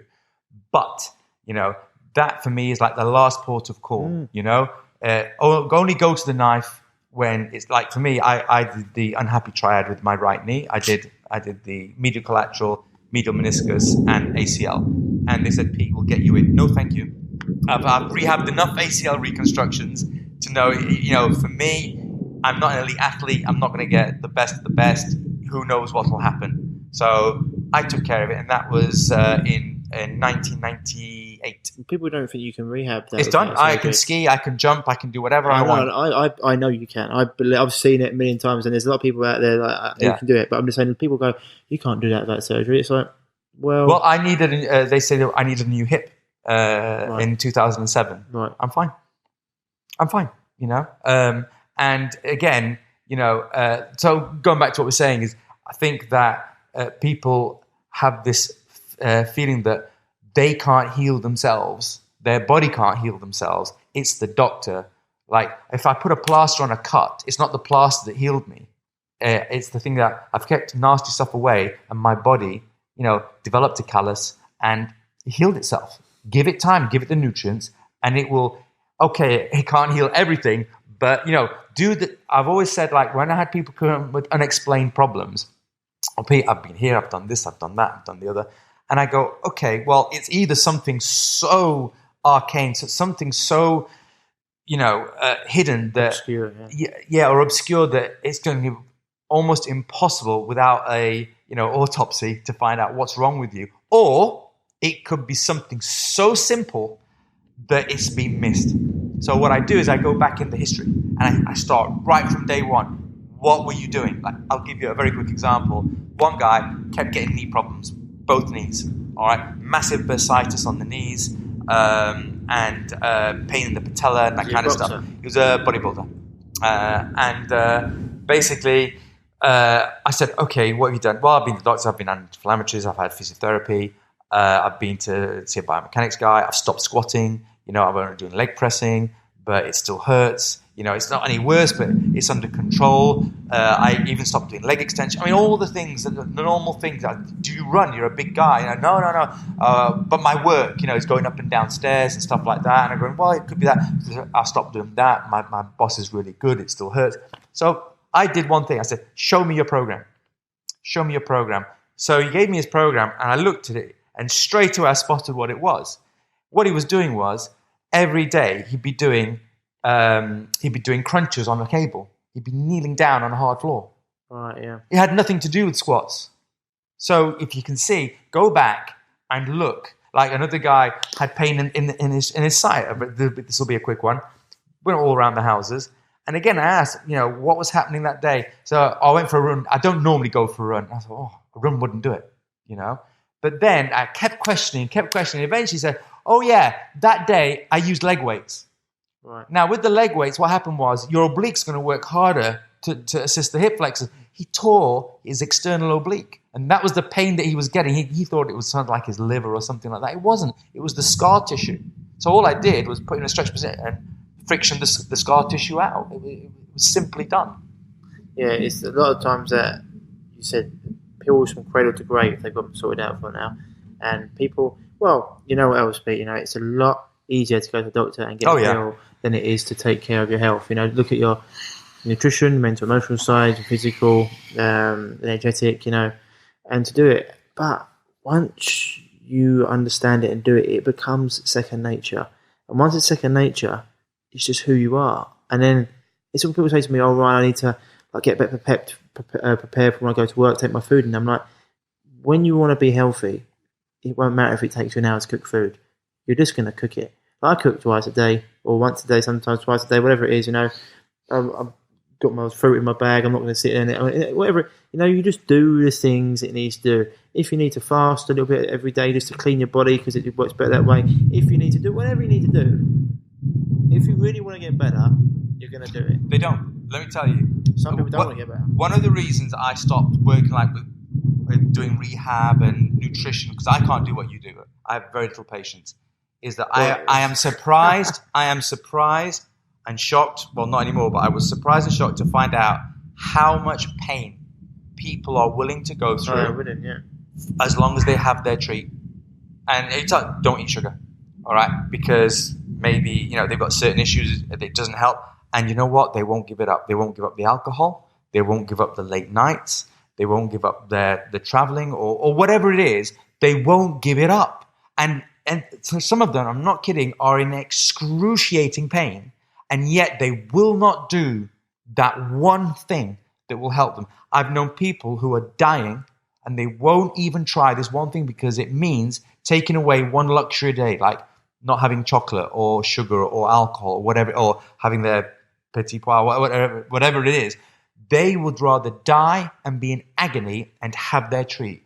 That's something I don't understand. And I feel sorry for doctors because I know personally lots and lots of people who go to the doctor, and I'm not joking, almost on a daily basis for, another pill or another treatment or whatever. And they tell the doctor, oh, I hardly eat anything and I don't have, but it's not true at all. It's not, they don't exercise. They have a horrific diet. They drink too much, smoke too much. And the doctor's there trying to give another pill for another thing. And obviously, he must get sick of it. I can't deal with that. And that's why I stopped doing... People come to me, oh, can you do me a diet? Or no. No, it's just, yeah. And so when I do a consultation, I give them very clear advice. You want advice on nutrition? I will give it to you. Get a pen and paper. I'm going to start the clock. It's 1 hour. What do you want to know? Okay? Stop taking this. I've got all the information beforehand. I always ask them to write out a diet diary and their lifestyle, their issues, so I don't waste time when I talk to them. I've got it all there to hand and ask any relevant questions. And I say, right, you need to get some fermented vegetables, best thing, raw sauerkraut, you can get it from such and such, all this kind of stuff. Get it here, get it here, get it here. And I'll tell them, you will not be able to contact me afterwards. You can't ask me any more questions. But here's the information. Because before, what would I do?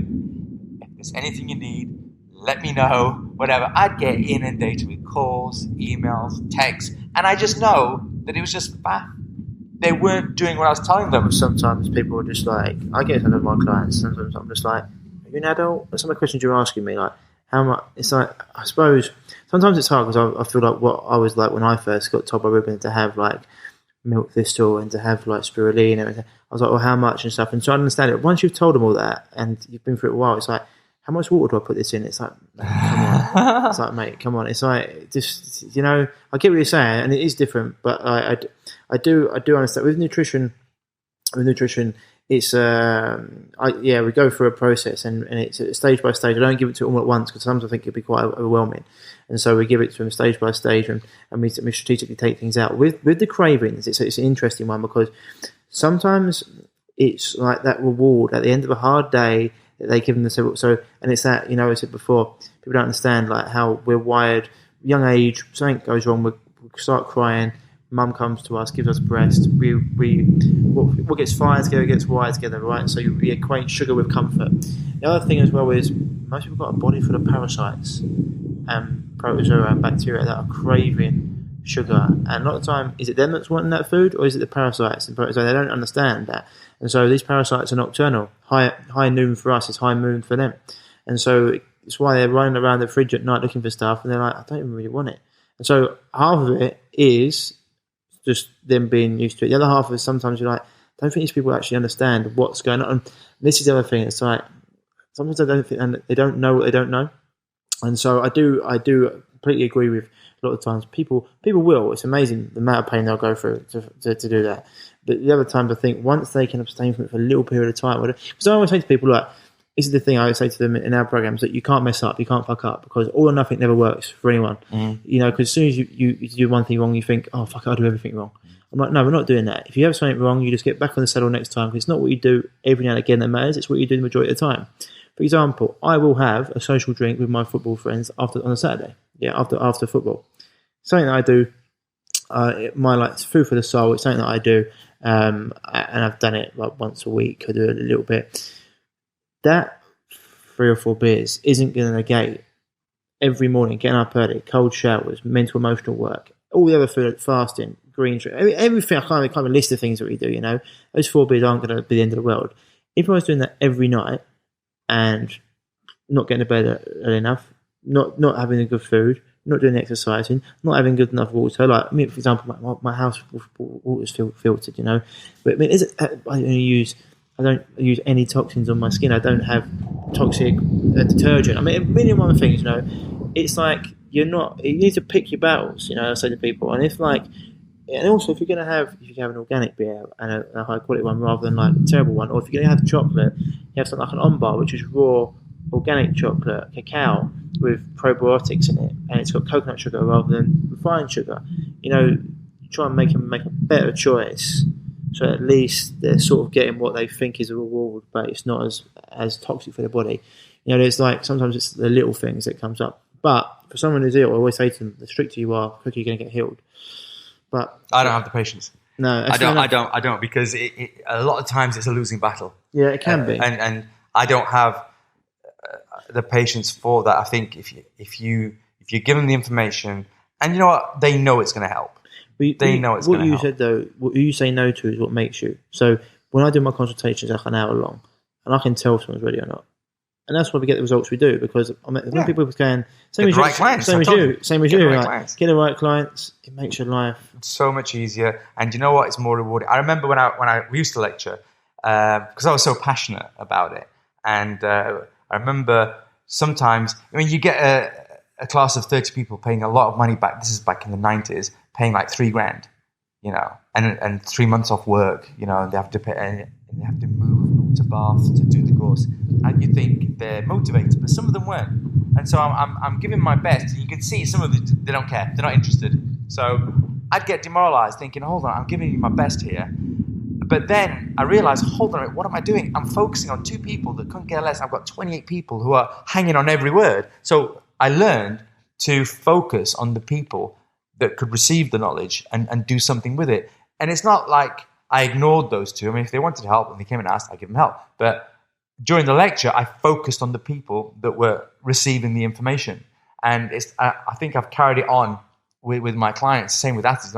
When I first started, sometimes I had to take on athletes and clients that I'd rather not, but I needed to, pay the rent and that. But as I got more successful, I got more selective. And even now, I think I say no more often times than yes. Has that affected like your income at all? Oh yeah. I don't have a house. I don't have a house. I pay rent. I don't really have any. I don't have any debt. I'm fine. But I haven't got a lot of money. But for me, I mean, it's only recently now that I've thought, okay, I'm going to start working more in different avenues that I wouldn't normally to earn more money because I'm 55 and I want to retire early. So now for the first time in my life, I'm actually following a bit more money. But I won't compromise what I do or my ethics or my morals. I won't do what's wrong, but I'm going to go more towards the money. Before, like 4 years ago, I got to the top of where I earned the most money I'd ever earned in my life training athletes. And I got to a point where I said, I'm bored. Stop. And I went back to university. I moved back up north and I went to university and I did something completely different, nothing to do with training at all. And I got my degree last month. Nice. What was it? English and linguistics. Oh, nice. So, and then 6 months ago, Ruben says, well, come on back. There's athletes, there's this, there's that. And I remember him saying that to me when we were working together. And I was thinking. I thought, you know what? I've taken a long sabbatical. And I've gained my passion back. And so we've been taking on more athletes than that. And so, yeah, it has affected my income. And you know what? I wouldn't do any differently. And now let's just say, if there's something that can earn me money and I enjoy it and I think it's valuable, I'll do it. But I won't compromise anything. Right.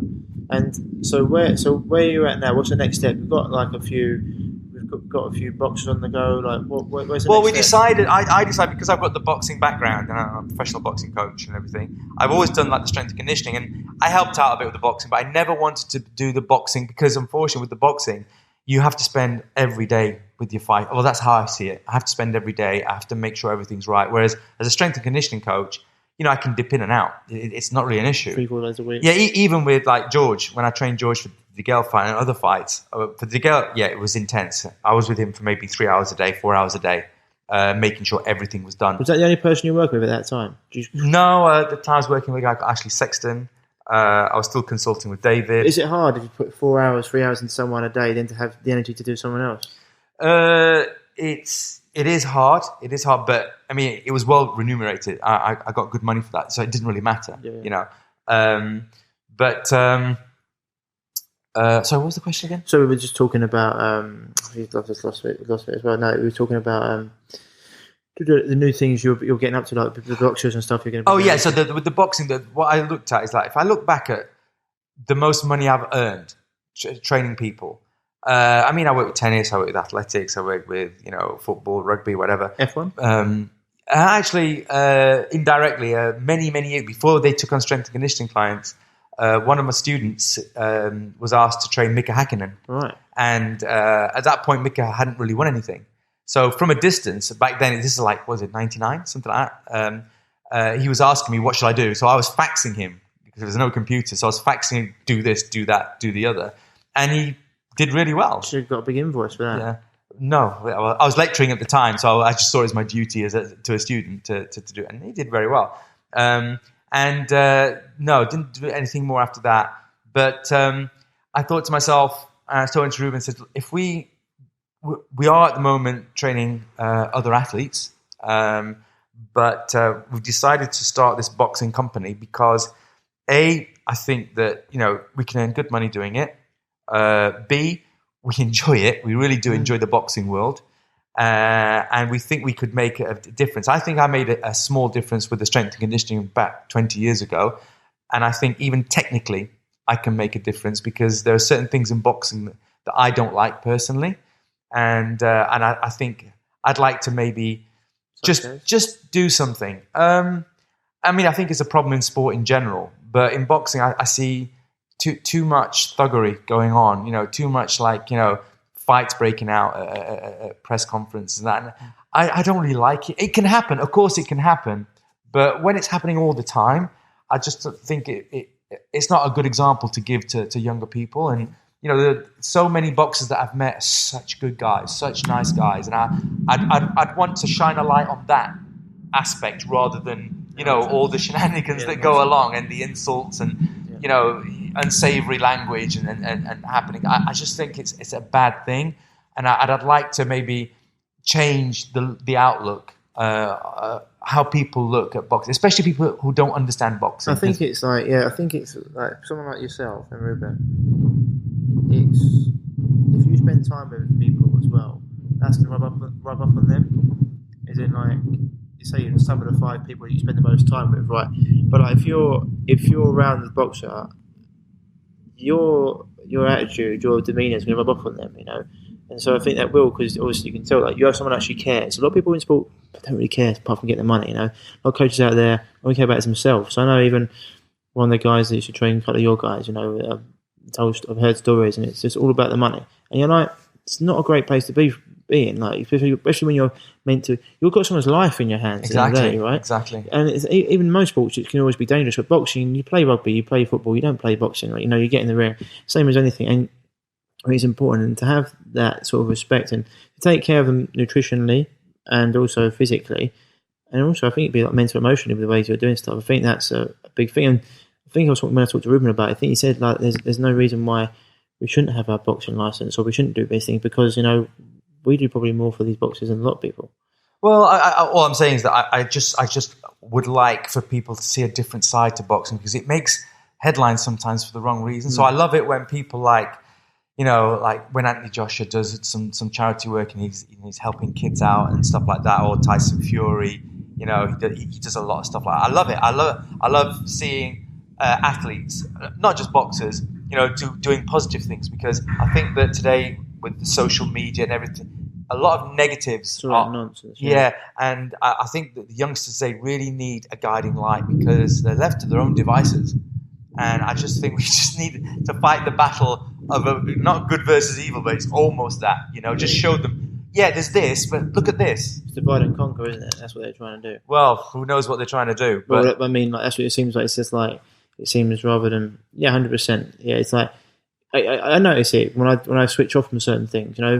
Social media, I use it for business, and it's great for some things, but other times it's not. Yeah, it's our fault. It's like when, for example, I know a lot of very successful people, and one thing they don't do is they don't watch the news.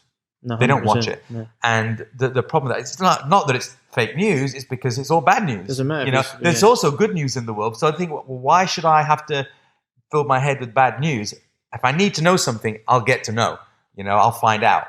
But what the point I'm trying to make is that I lost track of my thought there. No, sorry, I lost track of my thought. That's what you're saying about you and Ruben. Oh, yeah. No, what I'm saying is that if you think about it, bad news will always sell more newspapers than good news, okay? So if we keep buying the bad news, then obviously journalists are going to write bad news. So it's our fault. So it's like, for example, people have a go at paparazzi. Well, the paparazzi exist because we buy the papers that they take. If we didn't buy it, they wouldn't take photos of that. They'd go and do something else. 100%. So I don't blame them in any way. They've got to earn a living just like anybody else. So I just think that a change needs to happen in society in general. And I honestly think that things like sport and celebrity are reflections of what we hold most dear. 100%. So there's a sickness at the heart of man. Society, yeah. That we've got to cure ourselves, because if we're going to try and do it from the top, we'll never succeed. We've got to do it from within. So if we stop buying mass-produced food, guess what? The organic aisles will get bigger and it'll get cheaper. It's very simple. And that's the message I'd like to give. Amen. And so if there are newspapers that are, a front page that shows, I don't know, some celebrity that's done something stupid. I'm not going to buy that. I'm not interested in that. Have a separate magazine that does that, so those people who are interested in that will buy that. But if it's a newspaper, I'm interested in journalism. I'm interested in world events. But this is the thing. What I'm doing right now, this is actual journalism. This is real journalism, people. Journalism now it's just clickbait. They don't want to get to the real topic, so they've all got a political agenda or whatever it is. It's just nonsense. I stopped listening to it. I get my news from the sources that I trust, and luckily it is going that way. And you can get your news from certain people. The problem is, majority of people don't know you can do that still, or they Google on sites where the algorithms are set up to get them the news that they're being like advertised to. And so I think it's William. Is it William Wilbur? He's brilliant. He talks about how the world needs about 5% of the world own 95% of the money. It's like 7% of the world. It takes 7% of the world to be conscious about something for things to change. And he said we're at about 4.5% at the moment. 4.5% at the moment. Yeah. So another few more percent, and because this consciousness of organic, although the nonsense is growing, this is growing as well. I mean, you've got Love Island and stuff like that, but also organic is one of the biggest growing businesses going. Like everyone's understanding, like natural health is getting bigger because people understand that everyone's ill. You know, you can't get the war on cancer that they got in like the 1960s or whatever. It was one in 12 or whatever it was, and now it's one in 2 or 1 in 1, depending on what sex you are. You know, people are understanding that what we do does matter. So it is growing and becoming more conscious. We just need it to get there. And as you said, you stop buying the crap, they're going to stop making it. The will goes, the effects go where the money goes. So it's like I've noticed that, for example, where I'm from, you know, the local farm markets do really well. So the local big sellers, they start buying stuff from the farmers and they advertise, we have local produce, which I think is fantastic. You know, but the one thing that I really, really hate is apathy, and I hate where someone looks to someone else to do something. And I can't remember who said it, but it's that if you don't change what's within you, you can't change the world without, you know, outside of you. Yeah. And I just think that, like you said, we need enough people to make those small changes and direct their money in different places so that people people are more interested in, I don't know, these charities, or, you know, helping local farmers grow better produce, or maybe opening more creches, because, I don't know, if we give our resources to areas that we think are important, everything follows. But at the moment, people think what they do doesn't matter, but it does. Every penny matters. Oh, everything. But they don't think it does. No, butterfly effect. And this is 100%. It's like, happens everything. Like, you read a newspaper, pisses you off. You then get in a row with someone about nothing. Then all of a sudden you're stressed out, so you go and eat some crap food. And that crap food, you know, it's like a cycle. Wherever it goes, or it could be anything. You know, it was just an example. But like, 100% agree. Like, I mean, I'll read matter. What I read. If I read a newspaper, there's a certain newspaper that I'll buy, but I won't buy another newspaper because I just don't think it's newsworthy. You know, so I'm hoping, well, you know, my subscription is going to help because they'll see, okay, these readers are interested in this. We'll continue providing this information. Well, it's like I've started using Ecosia as my search engine rather than Google. Because Ecosia is like for every so many hits, it plants a tree. Yeah, well, Google will have to follow suit. It'll have to follow suit, and that's how you influence a company as big as Google by saying, "Hey, Google, look, I've just moved over here because they're doing this. Why don't you do it?" Yeah, and it's also like Google and some of the problem is Google, Facebook, some of the things they've actually stopped. I think it's Facebook. They've actually embedded with the pharmaceutical companies. I think they even are some pharmaceutical company now in some respects. Like, right. So they've actually got to the point where they're stopping, like, what they call fake news. I think conversations like we're having, you know, and Google's on the same. They're saying and inventing vaccination stuff and all this stuff. They're saying it's like fake news. They're trying to stop it, and so it's basically akin to like old school burning books. It's a book burning, yeah. So I mean, well, I mean, for me, I honestly think, I mean, looking at these kind of conspiracies and things like that, I've always been interested in that, and I'm 55 years old, and I've met a lot of people. I think I'm pretty well read. That's my main hobby. I read all the time. But when I look at the world now compared to where I looked at the world when I was 20, and I see that actually, I think it was Plato that said that the cost of you not getting involved in politics is to be ruled by your lessers. And what's happening is we're not interested in politics now. By politics, I mean everything to do with life, as I said before, where do you get your food from? Where do you get your information from? Because we're not getting involved in it, we're allowing other people to dictate to us what we get. So if we look at this kind of book burning or censorship into, this is what you're allowed to hear about. But it's the PC culture. You can't be offended Well, anymore. it's effective PC culture because governments, the word itself means to govern the mind, governmentos. So, and what governments do is they have to make sure that they keep law and order, and it's like a yin and yang kind of. We want like the 60s love everybody freedom thing is a great thing, but if you get too liberal, then no one's going to go to work and do the 9 to 5 because who wants to do that? I want to plant daisies and dance, and smoke something. You've got to have a balance between the two. So you've got this, let's say, the left-hand side, which is the government, the strict, the rigid, the conservative. And then you've got the right-hand side, which is the loose, the liberal, whatever. And the thing that you've got to do is you've got to have that happy medium. But during society, what happens is that you've got this kind of, recently you've had this excessive liberalism where you've had too much PC stuff and too much lovey-dovey stuff. So the conservatives, look at America, they voted for a rampant conservative because it's a retaliation. 100%. It's a retaliation, but is that a good thing? I don't think so, I don't think, look at the economy, he's done pretty well with it. Well, he's a businessman, I agree with exactly, that. so. But the problem is that we're always going through this up and down thing. So going back to what we're saying, I don't resent any governments doing what they're doing. I can see, because that's in their nature. Yeah, it's in their nature. And it's us allowing them to get away with that. And I think the information, like, for example, Holocaust deniers are being put in prison. Now, I can't understand them, but I agree with, who said it, Montaigne? I can't remember. I might not agree with what you say, but I'll fight to the death to let you. So let me judge what you're saying. Don't censor this person for my benefit. Let me be the judge.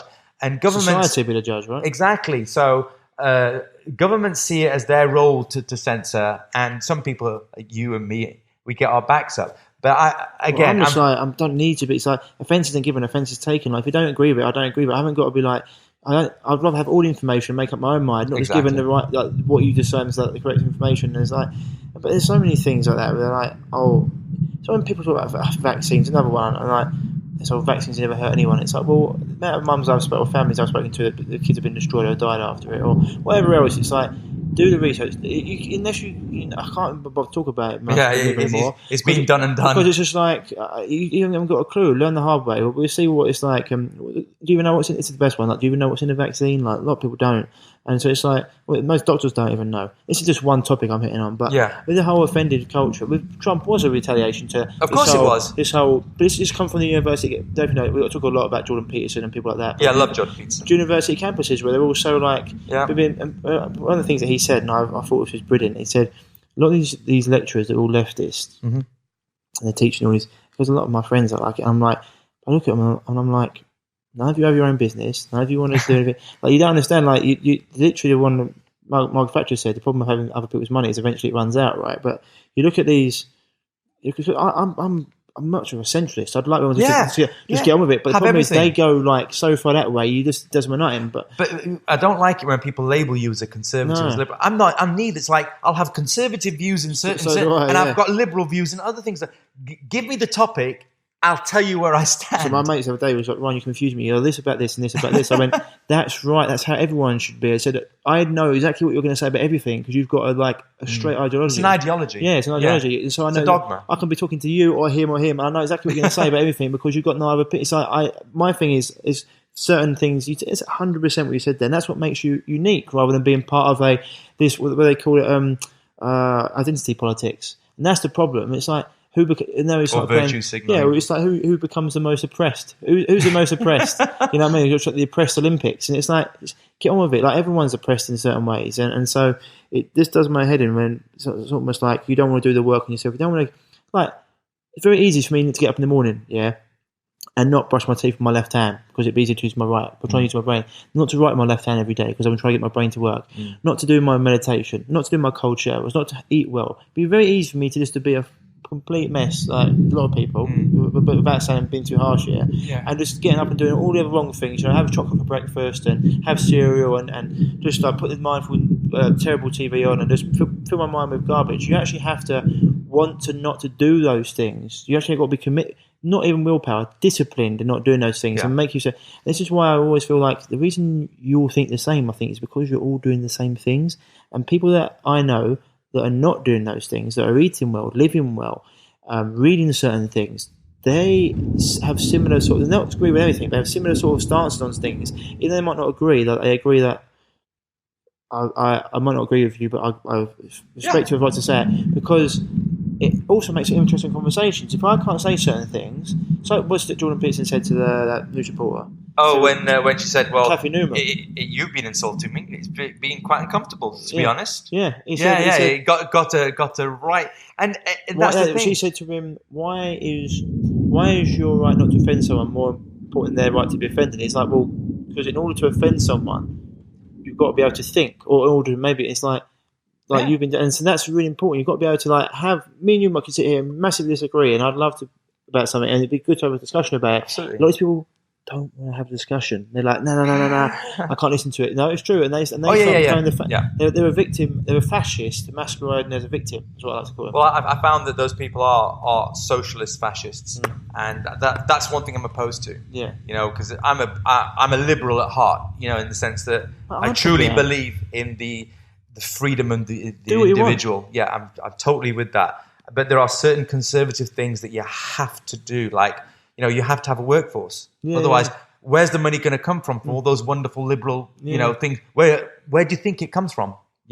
So and I've been exposed to that a lot in the past 4 years. Trust me. Oh, but also in university. But like being conservative, like that you said, like having the workforce, but also conservative is like liberal, having a purpose is huge. And so like I think a lot of people, if you're lucky enough, you can find your passion in your work. And like having a purpose is huge in terms for health as well. I talk about like one of the things that the blue zones have got. The people out there know what the blue zones are, like the parts of the world where people like more people live over 100. Centurions. And one of the things that they do, 12 or 13 things that they all do, one of them is having a purpose every day. I think that's huge. Getting up and just like smoking weed and doing nothing is not going to do anything for anyone. Well, it'll help you. I say it won't do anything for anyone. Long term, having a purpose is huge, because this is why billionaires still go to work, because they don't get. That's only so long you can lay on a beach. Well, one thing I noticed when I was in Italy and I was working as a physio is I had to do internships, and I worked in the geriatrics ward and things like that. But then I remember going to work in Venice and at a spa, so we had treatments there, and there was a doctor came in and he was retired, and he was just lethargic. And I looked at the note, because normally the orthopedic surgeon or whatever the consultant would give me what was needed, ultrasound or treatment or whatever, and there was nothing there. And I went, well, what's he in for? And his wife said, oh, he's just a bit depressed, he just needs a bit of a massage or a bit of treatment or a bit of exercise. I went, well, that's not what I'm here for. But I said, okay. And I got talking to this guy, and one day he just, this is a retired doctor, and he said to me, he said, you know what, sometimes I wake up, I go out, I get the newspaper, and I come home. When I finish the newspaper, I just watch the wall and I cry. He's got nothing to live for. And I'm not going to say who it was, but another person who committed suicide, who'd retired, who I was close to, it was simply because they convinced him to sell his business. It was his own business. He had it since he was 15, 16 years of age. And he got depressed and killed himself. And I looked at that. And when I was at school in Italy, one of my professors, Professor Belushi, got his degree in 1921. So he was close to 80 years old when he was lecturing. He lectured like 11 subjects. So Bob Proctor's still doing it? Yeah. So he was in his 80s, and what he would do is skinny as a rake, and he was an orthopedic surgeon. He formed the Italian Sports Medicine Society and all that kind of stuff that he did. And he lectured in his 80s all day, every day. And during the breaks, he would get his raincoat on if it was raining, or a parasol if it was too hot, whatever it is, it can get too hot. He'd get a book and he'd walk, come back in, carry on. And I looked at him and I thought, damn it, that's what I want. All right. So when I see, as you said, people don't have a purpose, all right, they lose themselves. You've got to have a purpose. And for me, I have my own purpose. And that's what gets me up in the morning. It's what gives me fire. It's what gives me energy. It's what keeps me sane. All right, but That's a big point, because do you think a lot of these people that get so caught up in this cult, whether it be vegan, whether it be politics and certain things like offending culture, because they got no purpose, they cling to this stuff? Yes. Yeah. Well, they have no identity. Yeah. Someone who stands for nothing will fall for anything. And that's what they're doing. They're falling for anything. They could fall for veganism. They could fall for a cult. You see it all the time. And I see it sometimes in these CrossFitters sometimes. They get really obsessive about it. And I'm not saying all of them, but some people do. Yeah. You can get obsessive about anything, any cause, whatever. And that's why, for me personally, my own personal philosophy, and I don't like these kind of self-help gurus and this modern-day motivational stuff. I really don't. I like to go back in time. I go back in time to the ancient philosophers of the East and the West, and you look at it and you think, damn, that can be applied today. Yeah, always. But these guys would sit down, all right, and sit down for hour upon hour thinking about what is good. What is a man? What should I do? People don't do that now. They don't do that introspection. That's a huge introspection. Is huge. So if you don't know what's within you, you'll fall for anything. And that's why someone like yourself who gets up, who meditates, who has cold showers, who has the right toothpaste to use and everything else and that, is because you know who you are, you know what you want, you know what you'll stand for, and you know what you won't stand for. And I bump into people every day, you do, and a lot of people don't do that. They're so caught up in social media, in watching the latest nonsense on television, all right? And I've got nothing against trash TV. I'll watch it to just switch off for half an hour. But that's different to being obsessed with it. That's the problem. It's the world that we live in, and that's why I say that I'd like to make like a small maybe contribution where athletes focus a little bit more on being more of a role model for our up-and-coming children who, I have to be honest here, I'm so glad I'm not a child now. I am so glad I was raised in the 60s and the 70s where we had nothing. I had a phenomenal childhood. I loved what I had to do.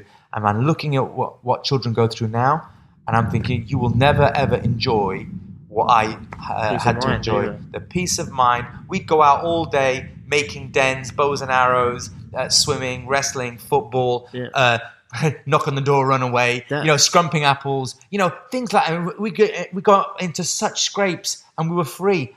And no one cared what anyone else really thought. You just go knock on the door and say, is Johnny coming out today? And now I don't see people on the iPads. To be fair, I took my two nieces yesterday to a place called Flip Out, which was wicked, And I was like, it was like our adventure house. Back in the day, we used to have like a big adventure house, like all the ball pits and the up and down and all the nets and stuff. And then a big gymnastics pit with all trampolines and stuff. Perfect. And the amount of kids in there were loving it. And I was looking at them going, that's what they want. Yeah, that's what they want. And I was probably the only adult there. It was me and another adult that got involved. And they were like, you coming on, like, Uncle? I was like, 100%. Yes. I was like, I'm getting in there like wicked. I was like, all these other adults sitting there looking tired and bored. I was like, you need to get out here and enjoy it. This is what kids, the joy of kids is bouncing around. I was like, it's what most adults forget, their hobbies, their joys. I was like, this is wicked.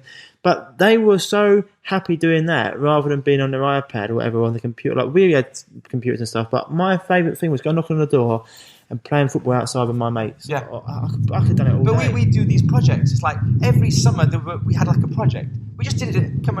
One year it was like go-karts. So let's just say we procured the necessary materials from dodgy areas, and it was part of the game. Don't get caught.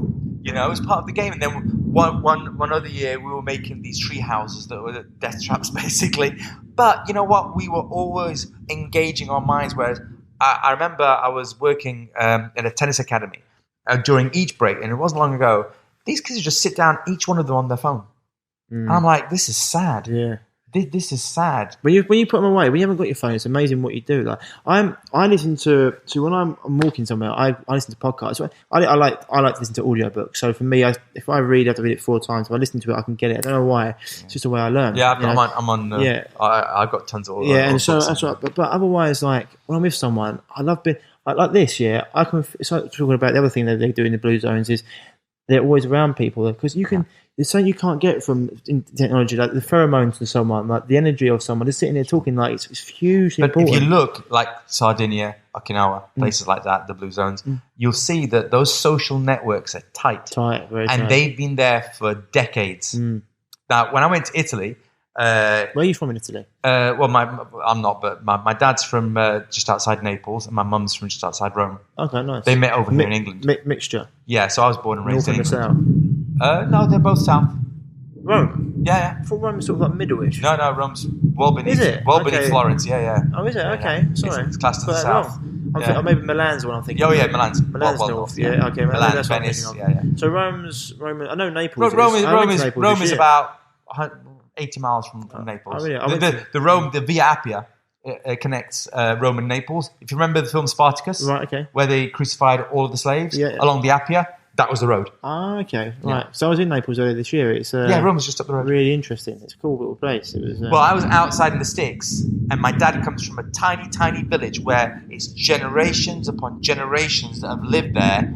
And sadly now, this village, which is in the middle of nowhere, it's getting to be a bit of a ghost town, apart from summer where all the immigrants come back and whatever. But during the winter, there's hardly anybody there, and it's sad to see. And I remember when I was young, and I'd go there on a holiday with my parents in the 60s and 70s, and it's like maybe 200, 300 people there, and most of them scattered on farmlands, on mountaintops and stuff. So everyone had to come down. We had one gas pump, one petrol pump, two bars. No cinema, nothing. There was nothing. The closest swimming pool was like 20 miles away, or whatever. No doctor, no hospital, no policeman, nothing. All right. And you looked at the life of these people. Everyone knew everyone. I could knock on any door, or they see me, go, "Who are you?" And I'd have to tell them who my dad was and who my grandma was. They'd know exactly who I was. But everyone was sharing, like, "Oh, I'll bring some prosciutto to your house. Oh, have some parmesan. Oh, come round and do this." You know, the doors are open.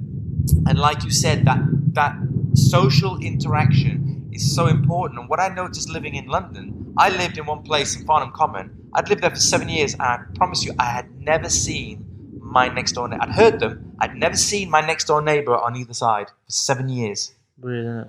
Never. Whereas my mum and dad live in Chesterfield. They've lived in the same place for 42 years. They know everybody on that street. Well, yeah, my mum and dad live in a close, and they know. And it's weird. It's like I always say to people, I wish I could get all the people I know like this, and just all live in a close together. Yeah. It'd be wicked. We'd all be going out having food. We'd all be doing certain things. We'd have a thriving community because everyone would just be part of the same thing, you know.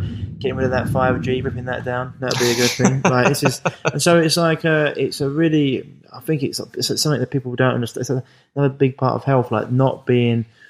I said to my, I was out with my niece the other day because sometimes I do have to work on my phone, unfortunately. And the thing I'm doing now is being very present with someone. So I said to her, look, rather than sort of like being there talking to her and looking at my phone at the same time, I was just like, look, but I just got to send one message. As soon as it's done, I'm putting it away. Bang, it was away. And I spent time with her and Violet and Ruby and my nieces, and spent time with them. And if I needed to, I'd say, look, check my phone for 2 minutes. Bang, check. Bang. None of this. I hate this when people are not present with you, when they're looking over there, looking at this, and I need to know that I'm, because otherwise I feel like I'm wasting my time. I've got a friend like that, and I said to him when he was on holiday, I said, look, Ad, if you're not here, mate, that's fine, I'll go and talk to someone else. But when I'm talking to you, I need to, because otherwise I'll just lose interest. Because obviously I'm a reasonably intense person. I'm very I like to talk about things that are interesting. I don't like to have conversations, what they call them. Oh, I'm terrible. People think I'm rude, and I don't think I am. People who know me know I'm not rude. I'm not a rude person, and I don't go out of my way to insult anybody, or I don't do that. But I end up not being insulting, but I just don't do small talk. I try my best. It's like, oh, it's a nice day. Yeah, it's a nice day. I try, but it's just not me. So if there's a conversation that I don't want to be part of, I just walk away from it. So people do get upset with that. But when they get to know me, they know it's just the way I am. Yeah, for sure, yeah. But I'm not a Luddite. I understand the benefits of technology, but we have to use it, not the opposite way around. And I might ask anybody, no one's heard my phone ring. It's always on silent. Mine's on silent. I'll only switch it on if someone says, Pete, I've got to ring you at this time. It's going to be important. I'll put it on 5 minutes before, all right? But my phone's never on. I don't allow it to run my life. And everyone knows about 7:30 at night, phones are off. You can't contact. I don't check email. I check email twice a day. Once in the morning, once at night. That's it. So how does that... This is the thing, like, because you're trying to build it, but it's hard, because I said to people, this is why I do certain things. I'm dogmatic about things I need to be dogmatic about. And one of them is like, you're trying to build a business and build it up, and you're trying to get, because one of my things is like I want to try and affect more than 1 million people's lives in a positive way in terms of like getting this information out to people. One of the hugest thing, and like sometimes when you're growing a business, you do have to, especially when it's just you. I've got my assistant now. You've got to like be on the ball. You've got to be on the ball.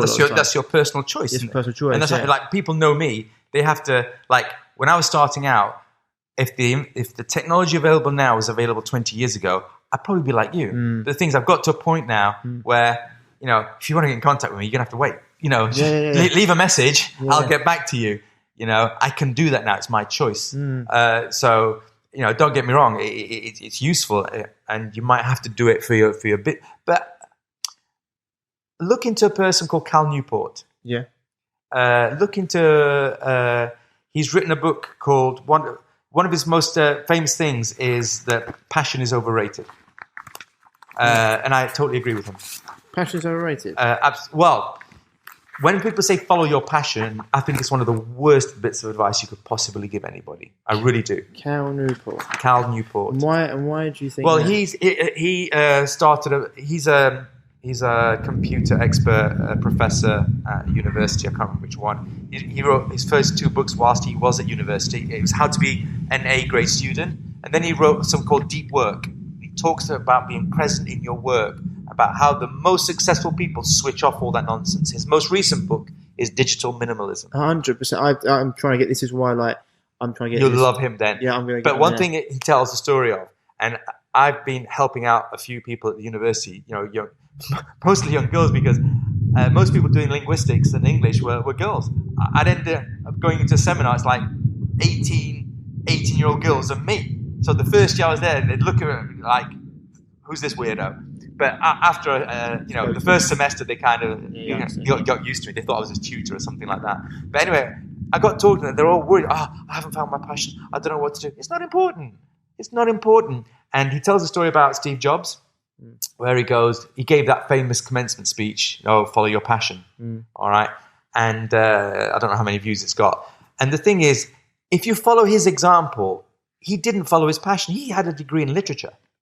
It's got nothing to do with, it was Wozniacki who was the tech wizard. Jobs had the vision, but he never envisioned a technological giant like Apple. It was by accident. It was completely by accident. When someone said, fancy selling some of these things? Yeah, all right. Then he switched on, thought, this could be good. But then eventually it became his passion. This wasn't my passion to start with either. Exactly.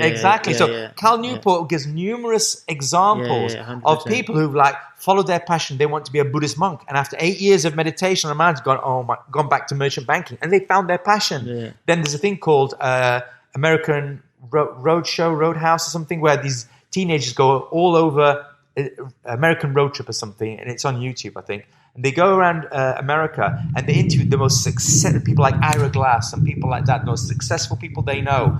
And they ask them about passion and the future. And they say, guys, you've got it all wrong. You've got to just find something that you're interested in. Do it really, really, really well. And guess what? Other avenues open up, and eventually you find something, you apply yourself. And the research shows that the people who are most passionate about what they do, it could be something as mundane as accounts. But the thing is, when they are competent at something, they gain passion. So the most important thing is actually be competent at whatever you're doing. And you develop it. You develop it.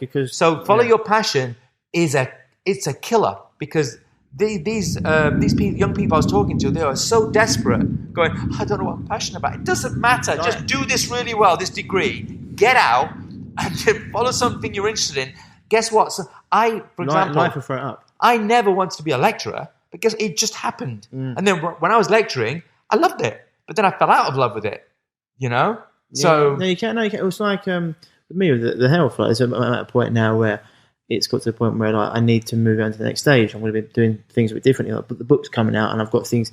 My business is going to go from here to a different stage. And at the moment, I love doing this. I love having conversations with awesome people, people that have got so much to say. Some people because there's a lot of people that get interviewed a lot. They're big names, but I've got nuggets like you and Ruben, and that people need to hear from, because it's especially with people like lots of experience like yourself. You've been around different people, top of their game, and also like you develop something that works for you as well, which is huge. Because this is the thing. A lot of the message comes out. You've got to be like this. It's like, well, not everyone's like that. And so to hear someone say might listen to it, go, well, I'm actually quite like Pete as well. I don't like listening to conversations. It's not me being rude. You have confidence to do that. It's a stigma that I'm an introvert. I'm not an extrovert. In fact, I've just read another book on introvert. It's called Slow, and it's the dichotomy between introverts and extroverts and how effective introverts are. And a lot of the most valuable like inventions and renovations have been done by introverts who can go into themselves and how many like stock crashes are caused by not extrovert. There are mixtures of people as well. I can imagine, because they're the ones that are going out like being frivolous. Yeah, but you need the extroverts as well. It's got to be, again, it's that yin-yang thing. But with me, I've stopped having to please people. When I was young, I always wanted to be accepted and whatever. When I was 12, I was smoking, I was drinking, because I thought, well, I'm the big man, I'm smoking, drinking. But when I was 13, I decided, no, I want to be like a strong man. I want to be healthy. And then I saw martial arts movies. I want to be the world's best martial artist, But I stopped all that. I wasn't afraid of being too different. I didn't drink, I didn't smoke, which was rare up north in the 70s.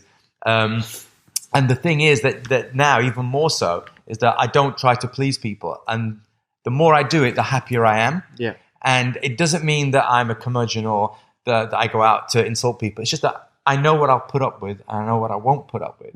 And too many people are people pleasers. And in the end, they I think they just die inside. Because I've had close friends, I've had girlfriends who are people pleasers, and I can just see how unhappy they are because they have to people please. It's no good making everyone else happy than being unhappy yourself, right? Yeah. This thing, as someone said, like I'd rather be loved hated for being real than loved for being fake, sort of thing. And so many people like that. It's like I get that with my friends. Sometimes it's a challenge. A lot of my friends, though, politically and stuff, are a different vibe to me. And I sometimes think, like, how can intelligent people think your way? And I said before, because they're just not into what we're into. Like, a lot of the people I know in self-development have their own businesses. They think about things completely. My mate put a post the other day about creators versus critics. And, like, when you're a creator, you understand when you start running your own business, being an entrepreneur or having your own business is one of the best self-development courses you'll ever go on, because you learn how to get the best out of yourself, what you've got to do that, how to function at a high level. Most people don't have to function at a high level. They just get up, go to 9 to 5, and they come back. Yeah. They don't worry about anything else. When you've got your own business, it's not 9 to 5, it's 24/7 generally. And so they're never going to. So when you think about things, it's like, why do you think this way? It's like he's never going to think that way because he's not like you. He hasn't got to do that. If you don't do the work, no one does it. Whereas if you don't do the work or whatever, you can go on a sick day, whatever. Someone else will pick up the slack for you. It doesn't happen when when you're building a bigger business. You've got to get your structures in place. You've got to get your values in place. And this is, as you said before, the man who stands for nothing will fall for everything and anything. And I think it's really important part. And this is why, you can sit and have this conversation for however long it's been, because you understand those things, and it's like the energy is right, and you can feel that. And that's why being around people. It's why I like to be around people, even if it's like I've got coaches in this area. I like to have conversations with people like this, and even others are on a different political spectrum. As long as they've got they're open to discussion. Yeah, it's fine.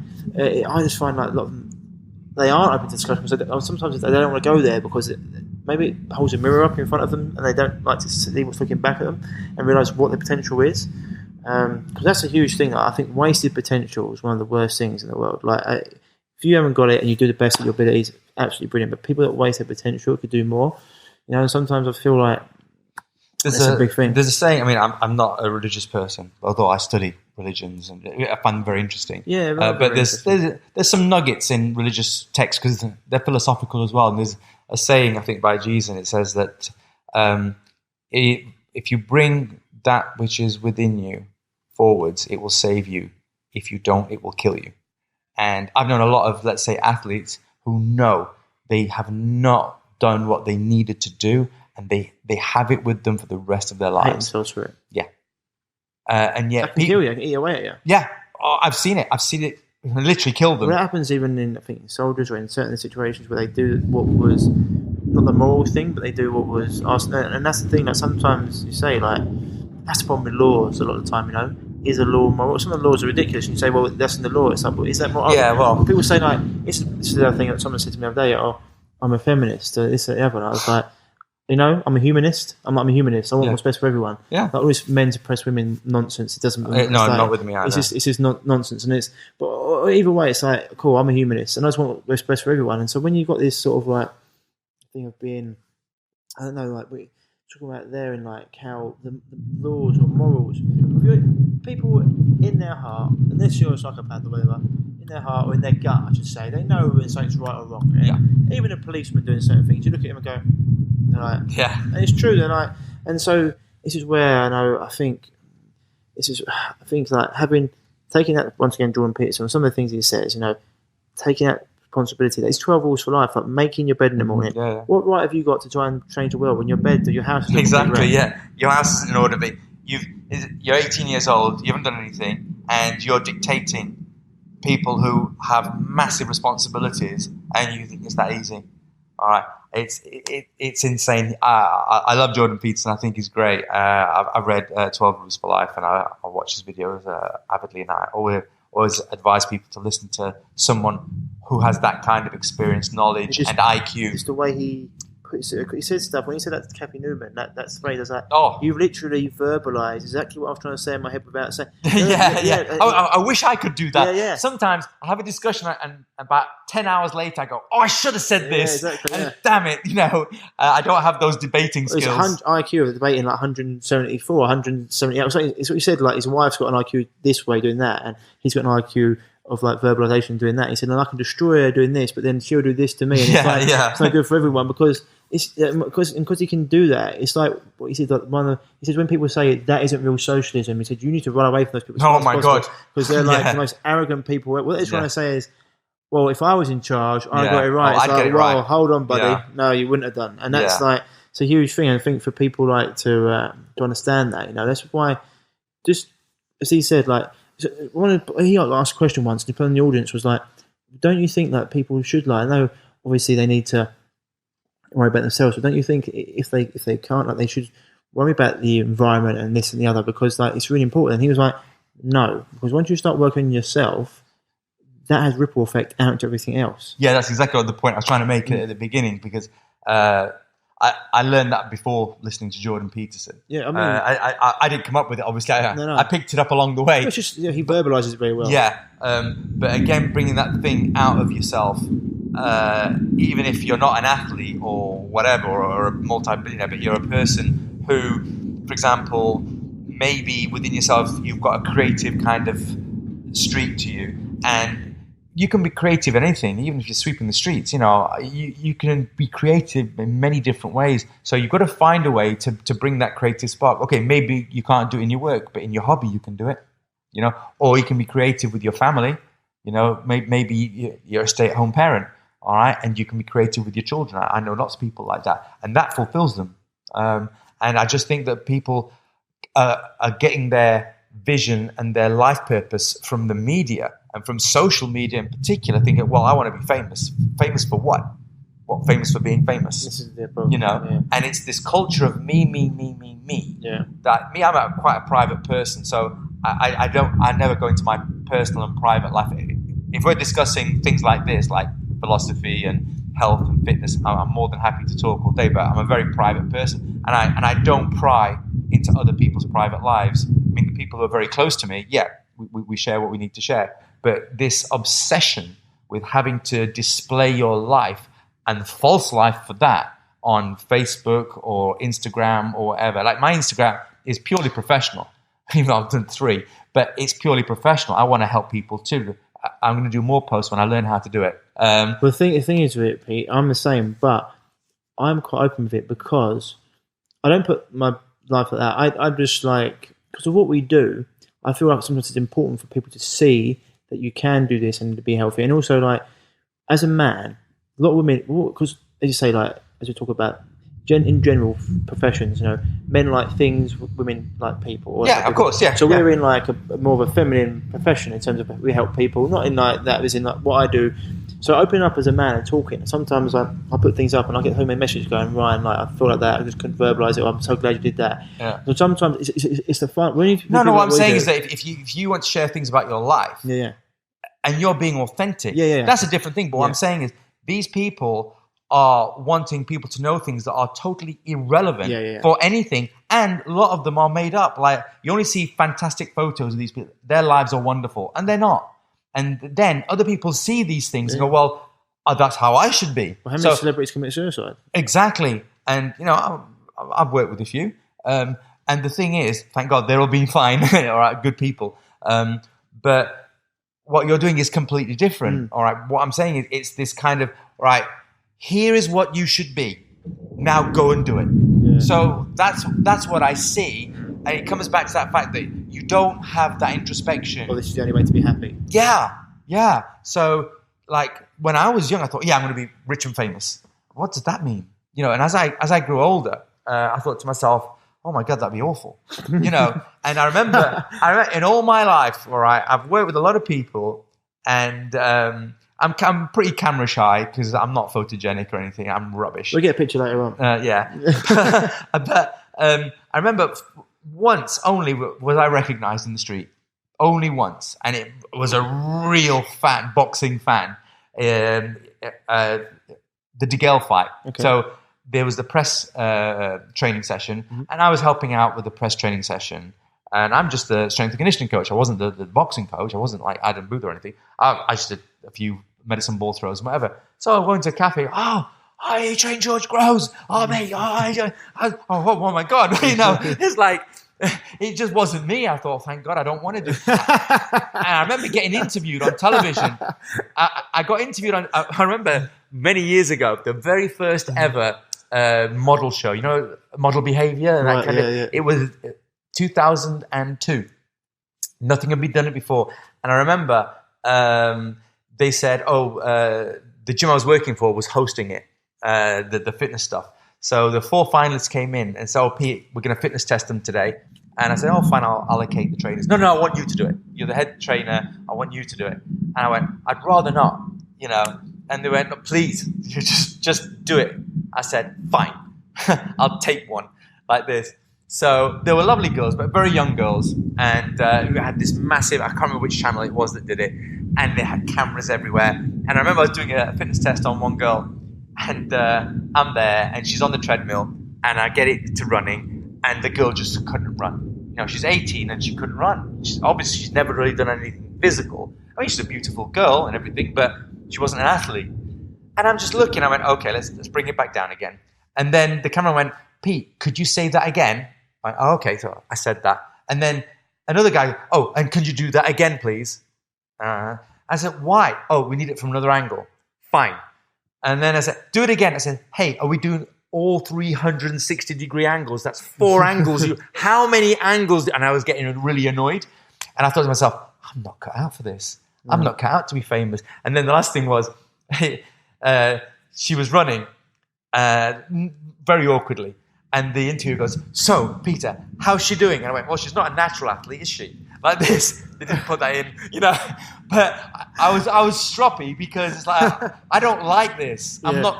And when I see people... So you want to be truthful?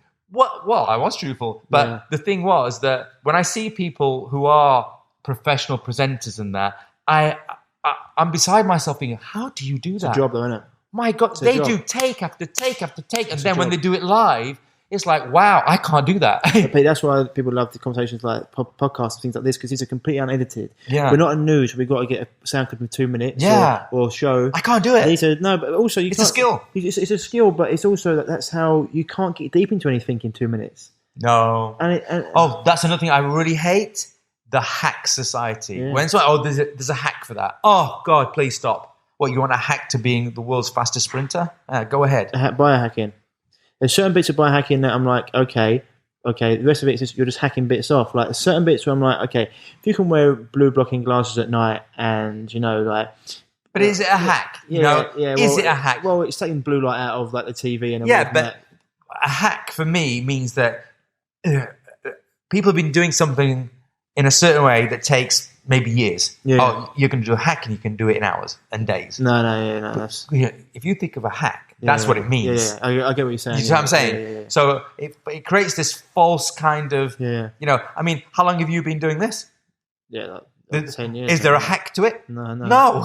But someone's going to say it. Yeah, I say to people, like you said, we've talked about it before, about how much. Now I say to people, this is as much as art as a science. Like, you need to understand. People say, it's when people ask you a question, you say, "Oh, it depends," and they're like, "I just want black and white." I said, "This job doesn't have black and white. Same as most things. Like, some things are black and white in the world, but especially this job, it's like there's so many different factors that go into it.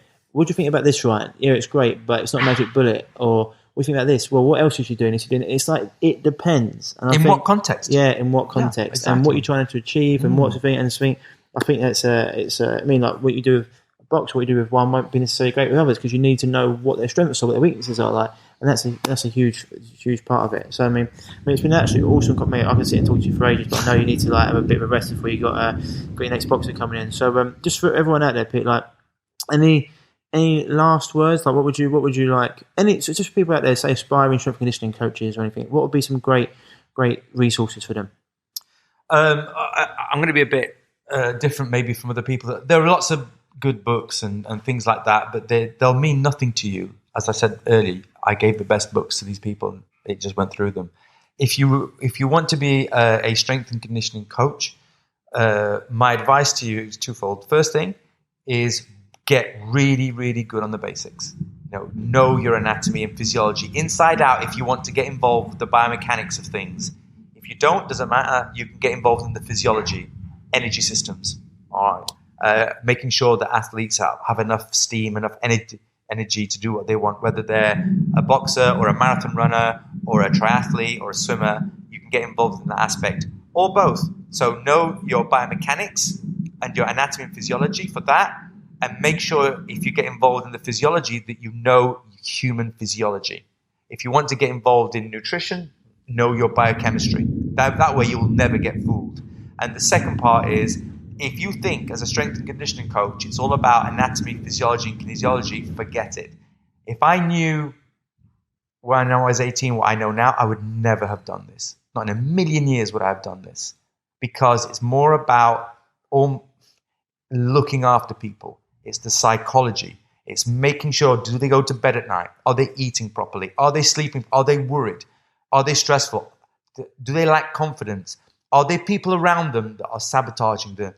My job, 50%, is that. So think long and hard about your decisions. Awesome, mate. And just quickly for anyone out there, where's the best place for people to see you? Best place for people to contact you? You can contact ruben@rubentabares.com. Yeah, you're on that. I'm on that website. And on Instagram, you're just Pete Marcasciano. Yeah, Peter Marcasciano. Awesome, Pete. It's been an absolute pleasure. Absolute pleasure. Thank you.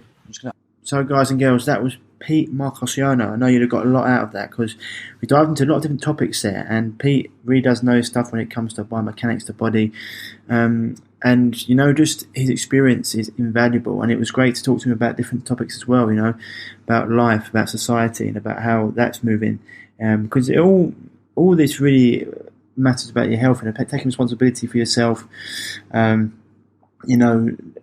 It's a huge thing. So people are always trying to. Seems like in society today, people are trying to fix the world when they haven't even got themselves sorted out. I think that's a big factor, and it's great to talk to Pete and see the difference between even when people. A big point there is people that have a title and proclaim to be experts, and others think they're experts. Really, they're not, and it can be easily shown up in their knowledge and also the results that they get. So really be careful around that and who you put your trust and faith into. But I was really glad to get this interview. I know we had a little bit of train noise in the background. That's what happens. We're in the Haymaker Gym, which is under the railway arches on South Bank. But yeah, it was great to talk to Pete, and definitely try and get him back on the show in the future, because I know he's just got so much knowledge around health and the body. And it's just great to be able to talk to someone who's got that much experience, and someone who's actually gone and fallen in love with it, fallen out of love with it, understanding, even talking about people you work with. Your yes has no power until you say no. So it was really good to get him on and to talk, and I hope you got some great value out of that. Otherwise, guys and girls, as always, if you are dealing with a health issue and you're looking to overcome it, you've got no relief from doctors, consultants, specialists, quote unquote, and you're looking for help, then do give me an email at ryan@reviveyourself.co.co. and or go to www.reviveyourself.co, where you can click on the contact tab, and if you send me an email, if you send me a message through that link, then I'll get back to you as soon as possible and we can discuss if and how we can help you. Otherwise, guys and girls, it's been an absolute pleasure again. I hope you had as much fun listening as I did recording this, and as always, stay happy, stay healthy, and I'll speak to you soon. Bye-bye. If you're struggling with gut issues, such as gas, bloating, constipation, diarrhea, indigestion, heartburn, and want to finally be able to eat the foods you love without the crippling after effects, then don't forget to head over to reviveyourself.co and pick up your free copy of The Healing Health Paradigm today.